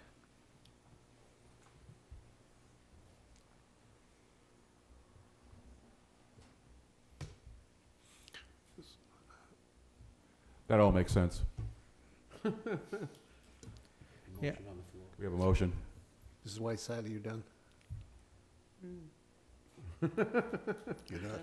You're not happy. Because I did not get an answer to my question. While the 6 people in municipal maintenance are doing this, what is not getting done for the benefit of the majority of the people in this town? That's my question. I don't have an answer. Okay. Mr. Holmes? Mr. Chairman, this is town property, is it? Yeah. Yes. They're paying for the I got that part. materials, but we are basically supplying the labor. I got that part. So if a kid, without closing this playground down, if a kid were to get hurt on that ramp, it would cost us a lot more than a couple hours of work. I understand your point, Mrs. Whiteside. So it's either fix it, I mean, it looks pretty nasty. Fix it or close it. Fix it or close it, right. And let them keep their $250. Yeah, I think it's, what's happened at Lopes Field is beyond good. It's amazing. That's what's been put together. And I do appreciate what the Swiss Beach Improvement Association is. We're asking the residents and taxpayers of this community to help out more and more, and this was one of them, so I do appreciate it. Mr. Chairman? Go ahead. Perhaps if I could have the assistance of Mr. Tropiano, I'm guessing we could bang this work out in about an hour and a half. I'd be happy to help. I knew that was coming. You're gonna put the old guy to work again too, aren't you? Yes. Good, I love sanding. Just make sure you have to sign the indemnification agreement, so if we break our hands with our own hammers, it's on us. You just need the cattle prod to stimulate my heart when it stops. The only two injuries from this weekend, might I add, were these two. Well, if, All right, so Are we we'll all have to set? fit it Listen, into this our selectman schedule. stuff is dangerous work. When I was clerking last week, I got 2 paper cuts, so I mean, All right, so we have the 31st set up for the playground at Lopes Field for that last day. So now we need to pick another day to go down there and finish that. Well, When are we they- need to When are talk they with- gonna have the materials Yeah. available, Mr. And Sullivan? when will we have the materials? why don't we put Mr. Tropiano in charge of discussing this with Ms. Furler? Because he truly was the foreman on the job. He ordered us all around. And no, and you know, you We know got how, done, didn't you we? know what we need. You'll know about getting power down there, Yeah. you know, and you're familiar with the playground, so we'll All right. we'll all help out and it'll get done. You're not getting overtime. I'm not getting overtime. Well, Mr. I was Chairman, hoping to get a then, raise. you know, I You still got a have one box more I can stand question. on? Let me finish. Go ahead. I Mr. still have one more question, because if we're worried about, what did we sign?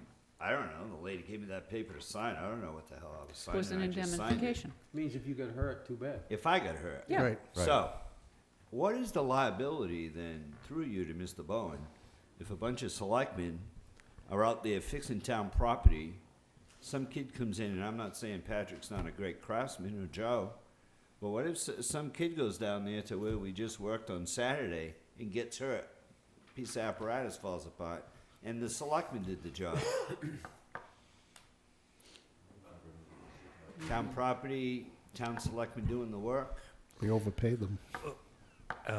Mr. Chairman, with your permission, I believe the way that we crafted the indemnification agreements would be that the town potentially would be on the hook up to the $100,000 tort claims cap, assuming they could prove their case.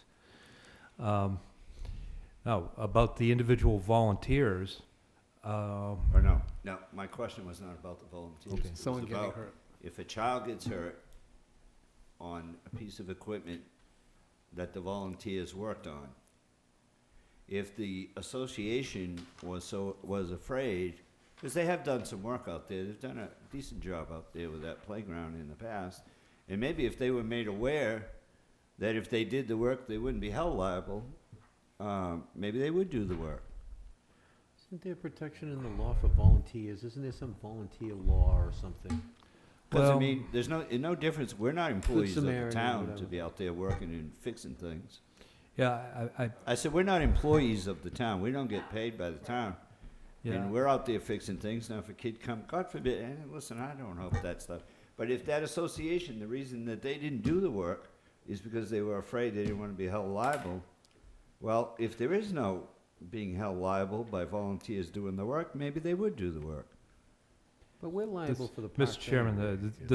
this probably won't be the warm and fuzzy answer. But I'm counsel for the corporation known as the Town of Wareham, and the way I've drafted up the documents is to protect the corporation known as the Town of Wareham, probably at the expense of any volunteers. Understand. I didn't get that part, I'm sorry. I gotta say what? It doesn't matter who's doing the volunteering, right? The town is just held to that limit. Whether That's it's correct. us or That's one of correct. the or junior ROTC or Town employee. anybody going, right? The beauty of the Mass Tort Claims Act is that there's a $100,000 cap. Also, we have very nice insurance with a $5,000 deductible. So, you know, if for some reason the corporation known as the Town of Wareham couldn't maintain its releases and defense and indemnity agreements, the corporation would be on the hook for $5,000. So I would just suggest before you guys go out there and do that, just let Kate know that she would be covered just like we are. The issue is, the town does not insure the Swiss Beach Improvement Association. All right, I think we've No, they're resolved this, citizens, though. They're not gonna do what we volunteers. are, right? They're We've already decided volunteers. how this is gonna happen. All right, so we gotta pick a day, we should talk about it, and we'll deal with that, all right? I withdraw my second. All right, we don't need a motion now. No, but you had a motion on the Well, we still floor. have to accept the money. Yeah, You have to accept the gift. so the motion is Okay. to accept the gift. Yeah, All the right. motion to accept the gifts remains. Then I don't withdraw. Just say it All again. right, so She we just have a did. motion made and seconded to accept the gift for the Motion made by materials. Tropiano, Tropiano, and seconded seconded by by Mrs. Whiteside. All those in favor? Aye. Opposed? Abstained? 500. And we'll put that on our Further playground. We'll put this on recommend our that playground Mr. repair list. Tropiano be in charge of scheduling said. Sure, yes, Yeah. you got it. All right. All right, Thank you. Plymouth County Pension Fund, go for it. Mr. Thank you, Mr. Clerk. Inside your packets, you should have two documents. I believe they're combined as one. You'll see the Town of Wareham pension funding bonds, and then there's also the House Bill number 337, which is the an act authorizing the Plymouth County Contributory Retirement System to issue pension funding bonds or notes. I attended with the finance director the meeting of the Plymouth County Retirement Board to go over essentially fully funding our pension liability for any of the Plymouth County municipalities and housing authorities, et cetera, that would want to be involved. When it comes down to it, this is a complicated item. But what they're really trying to do is borrow for, and if you go to the first page in the packet of Town of Wareham pension funding bonds, borrow, A gazillion dollars. yeah, it would be, yep, so that we A can gazillion. borrow to pay off our current, unfunded liability. And actually, with what their returns are, that difference, use that to fund the pension and therefore save the municipalities. In our case, if it went by their perspectives, save us over 20 years, $12.8 million. So that's the rainbows and unicorns, if you will, the best possible scenario.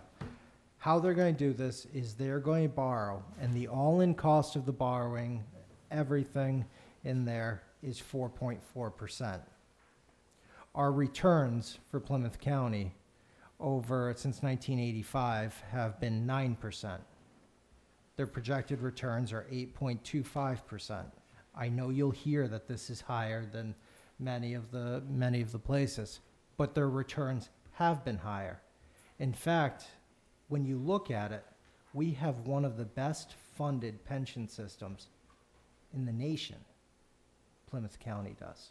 The returns have been outstanding. So what I'm bringing to the board is I would ask that the board write a letter of support to our Senator, Senator Pacheco, and the House Ways and Means Senator, the chairman, in support of this. We'll get additional information, because if this were to go through the legislation and go through everything, there's a 60-day opt-out clause. I would ask that you don't take the entire recommendation off what you see here and what we're speaking about. I would ask that, again, that you send the letters. We will have some time to speak about this, but this is one of the most important moves that we can make. If you look, the first year savings could be $648,000. And going forward, the projections would be approximately $863,000 a year. Now, here's some more interesting information about this, which I think everybody should know. The Plymouth County average benefit for a retired employee is $19,600. Wareham salaries run 4% lower than the Plymouth County average. So our average retired employee's benefit is $18,880. If we did not have an unfunded liability, the town's cost would be approximately $750,000 a year. The employees right now pay about $1.1 million into that. We are, and speaking with Tom O'Brien, the treasurer over there today, it's interesting. We are one of anybody hired after 1996, we're one of the few pension systems that actually pay for themselves. The employees do. Social Security doesn't. But the Plymouth County pension and Massachusetts itself at the 11% contribution rate does. In fact, it would be 10%. The extra 1% is overfunding it. What this unfunded liability is the cost of the previous employees. Basically, it's the previous agreements that the state had. The 5% employees, the 7% employees. We have to pay for them going into the future. If it wasn't there, if those promises hadn't been made, we'd be sitting much prettier.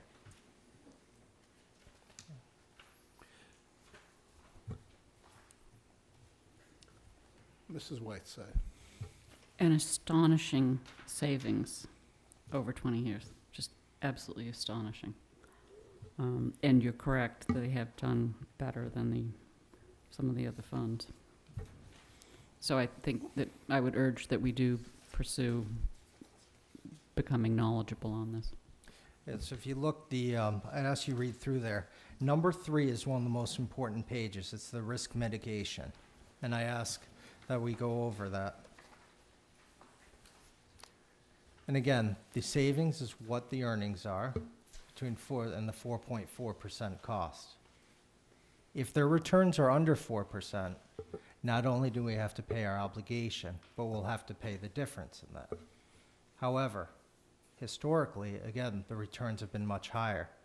And we only talk about right now, what if we go lower? Well, what if the returns are greater than 8.25%? A few years ago, I think 2 years ago, they had a 20% return. And they can use those funds to help pay this down even further. But again, on the risk mitigation, you'll see number 1, uniform savings.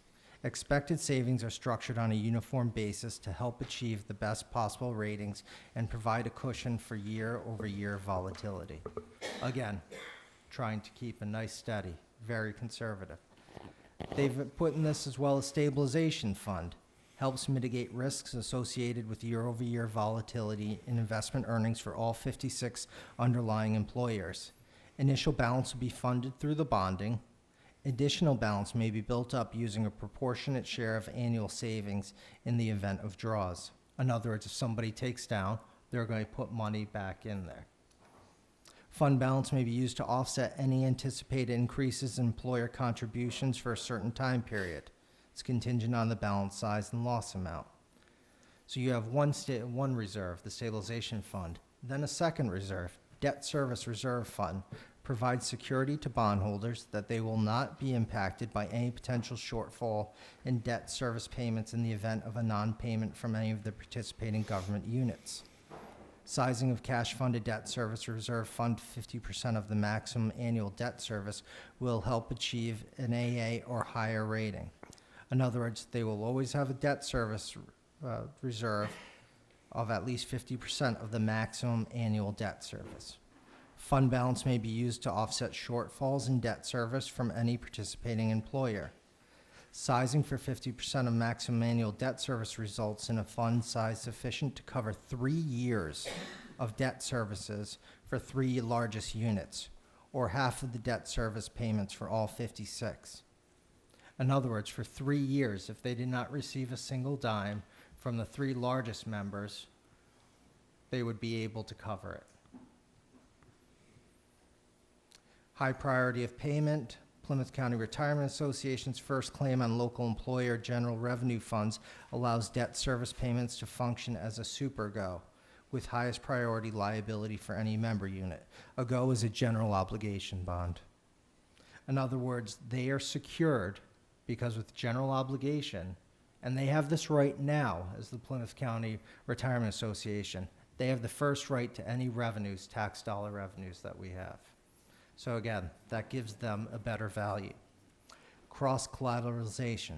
To mitigate the risk of payment default by one or several member units, Plymouth County Retirement Association seeks to implement the following cross-collateralization mechanisms.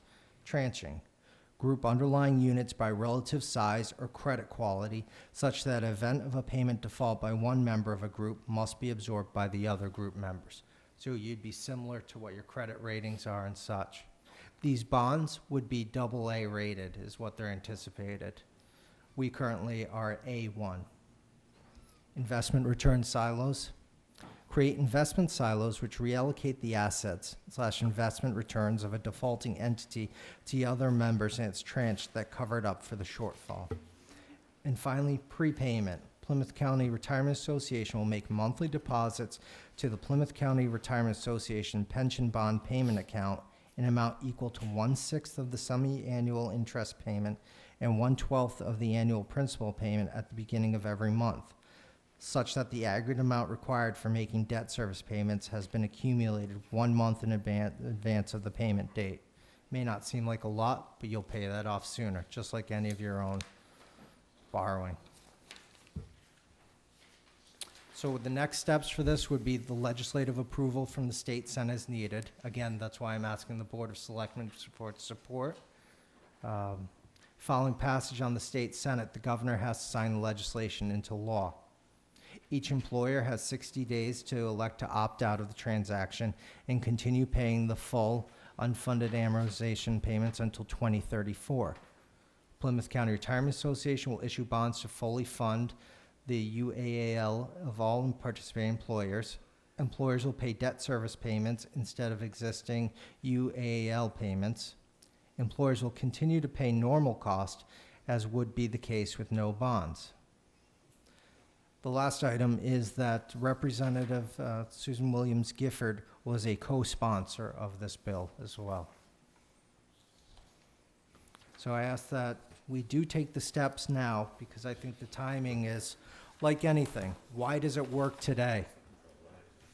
It works today because the rates are so low that you can do this. And there's no worry of arbitrage because they are taxable bonds. If they were untaxable, you wouldn't be able to do this, so they are taxable. Mr. Tropiano? Okay, so as everybody knows, the unfunded liability has been around for a long time. And it's like the elephant in the room every time you start talking about.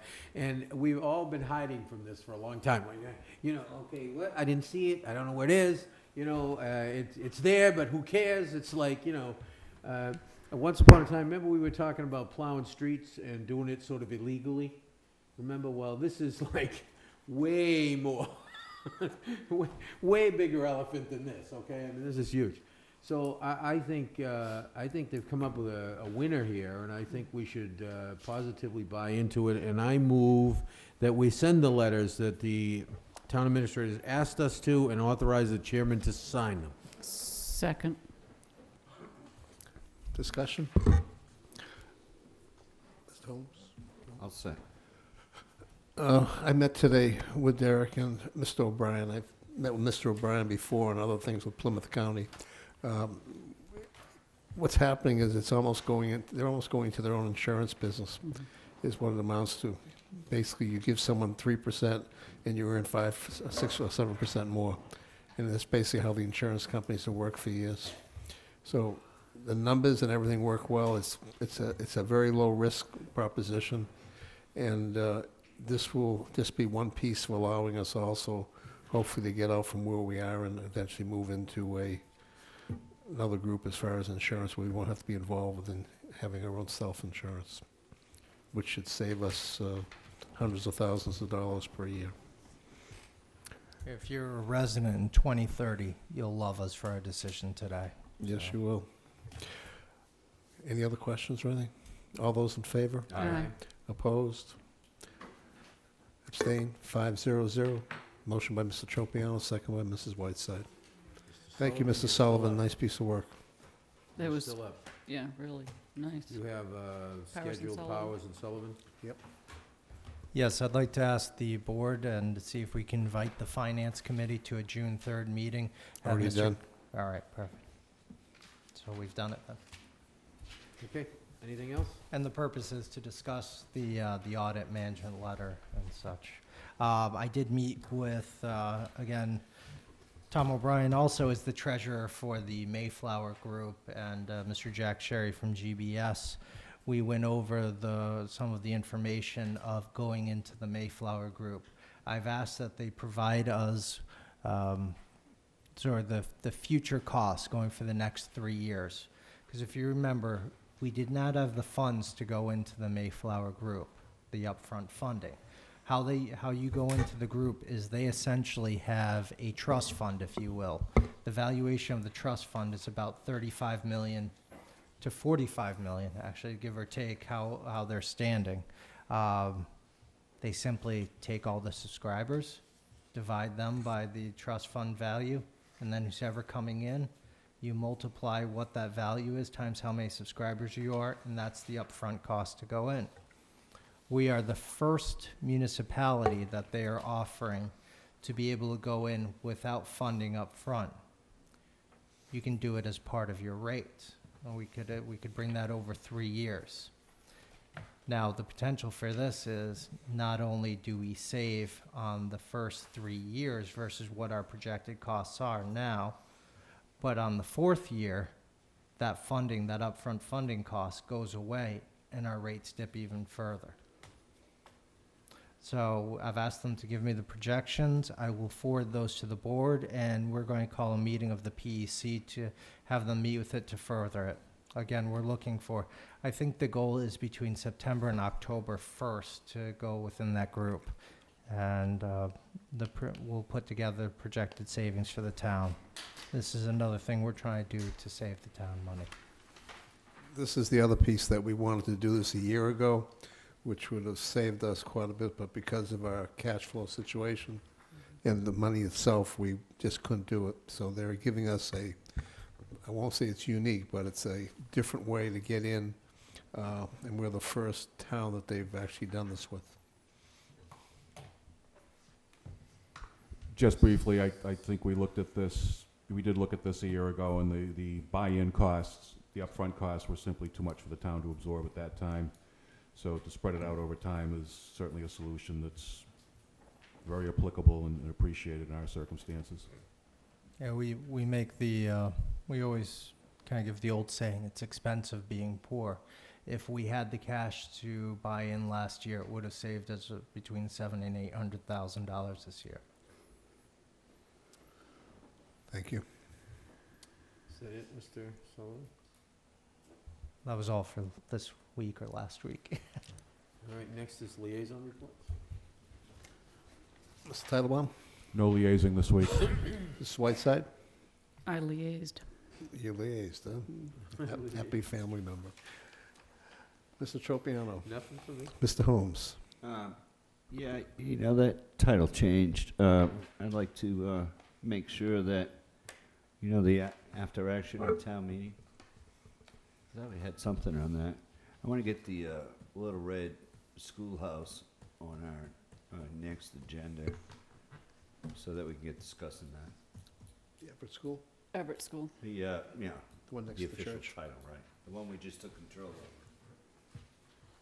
We need to discuss where the money's gonna come to pay for the maintenance for the rest of the year, the bills for the rest of the year. Could we ask That money Mr. was budgeted somewhere else, so if we could get that on, so we could talk about that. And could Mr. Pina be present as well?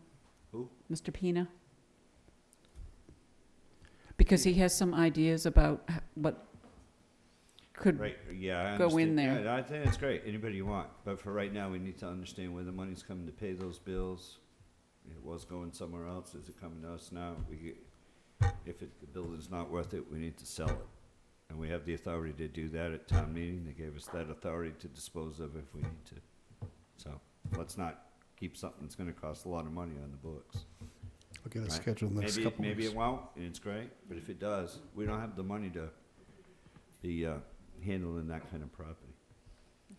Mr. Sullivan, if you have time, could you ask town council to check in to make sure that we don't have any little surprises on deeds, et cetera, on the property? Yeah, I think that's, That's basically what I'm asking.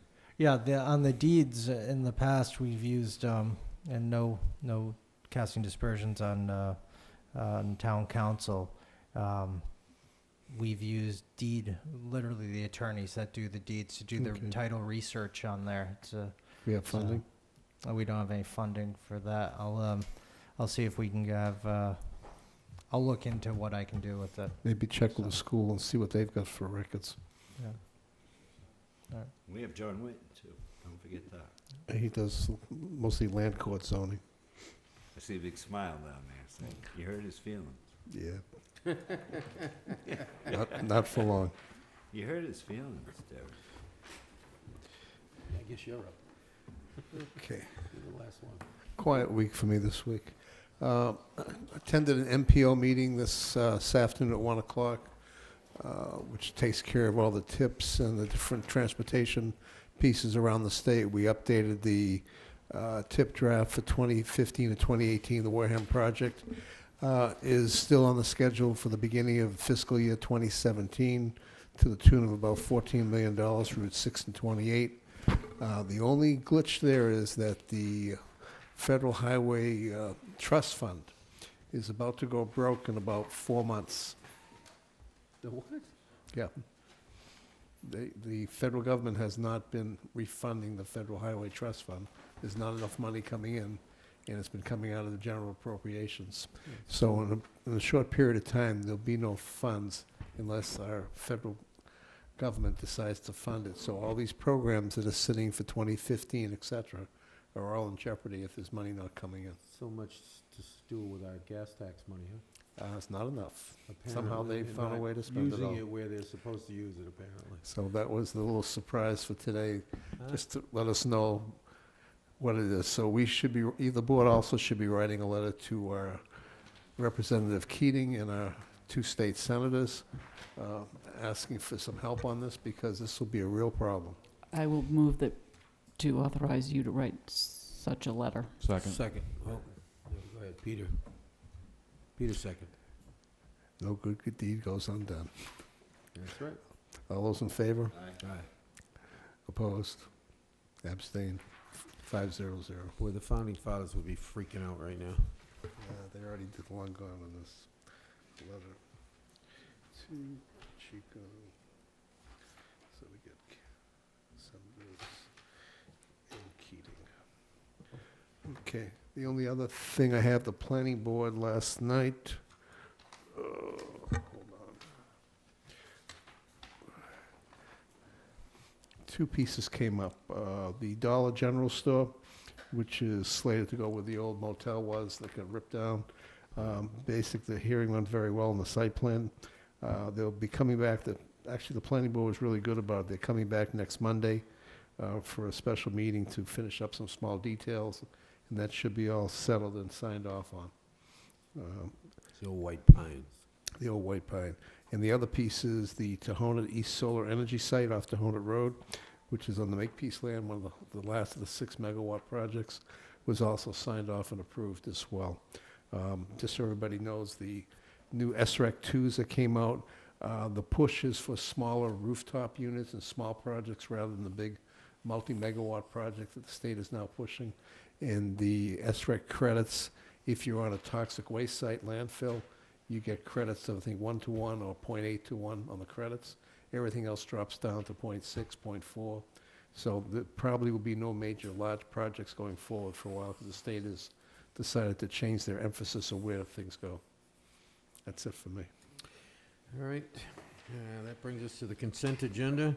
I move the Board of Selectmen approve the executive session minutes from April 22nd, 2014, and hold. Second, with one correction. Oh, really? Yeah. They changed my name to yours. Oh, yeah, what the heck, I didn't even notice that. Yep. Yeah. Thank you.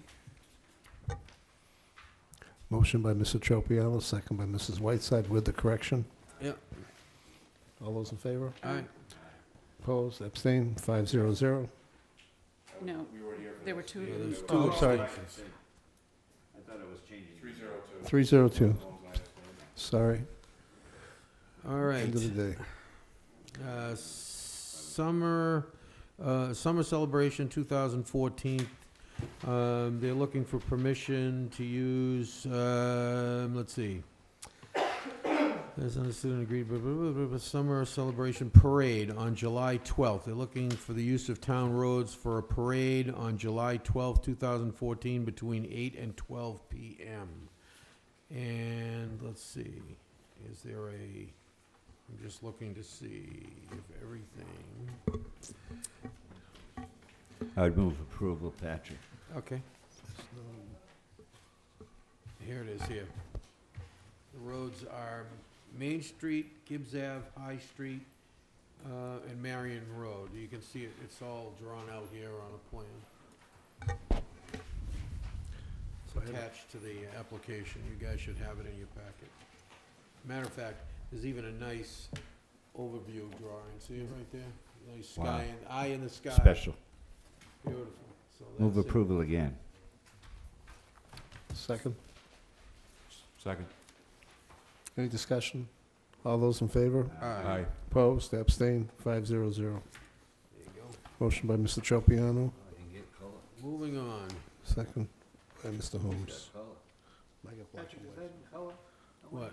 Yeah. Yeah, mine's in color. Yours is 'Cause that black was and white? submitted by Oh, me. you poor thing. We got the budget. Mine's black and white. All right, Join then the club. then I have a Board of Selectmen certificate, award this certificate of congratulations to Timothy F. Riley.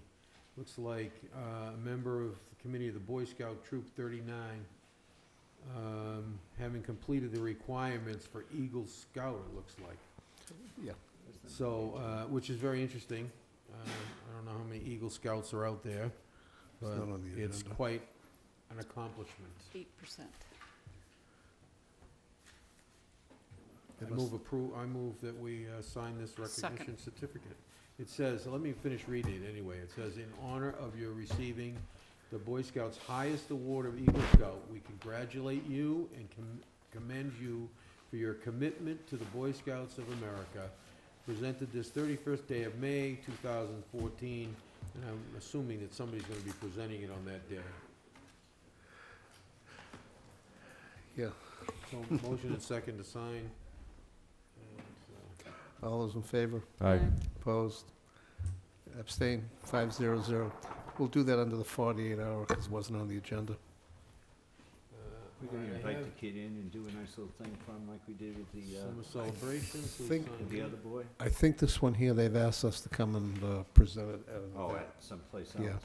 Could you let us know when that is? It should be on the letter there, I'll get it It's for on the you. 31st. We haven't, come in. What was it, Patrick? It's on the 31st. It's. Where? I'll tell you, hold on. May? Let me go back. 31st of May. Peter's got it. It's Peters has it. I'll give it to you when it comes It is the down. 31st. I was just checking to see where the event would be held. Oh, yeah, here it is. Eagle Scout Court of Honor for May 31st, 2014, 5 p.m., First Congregational Church at the Roland Thatcher Fellowship Hall.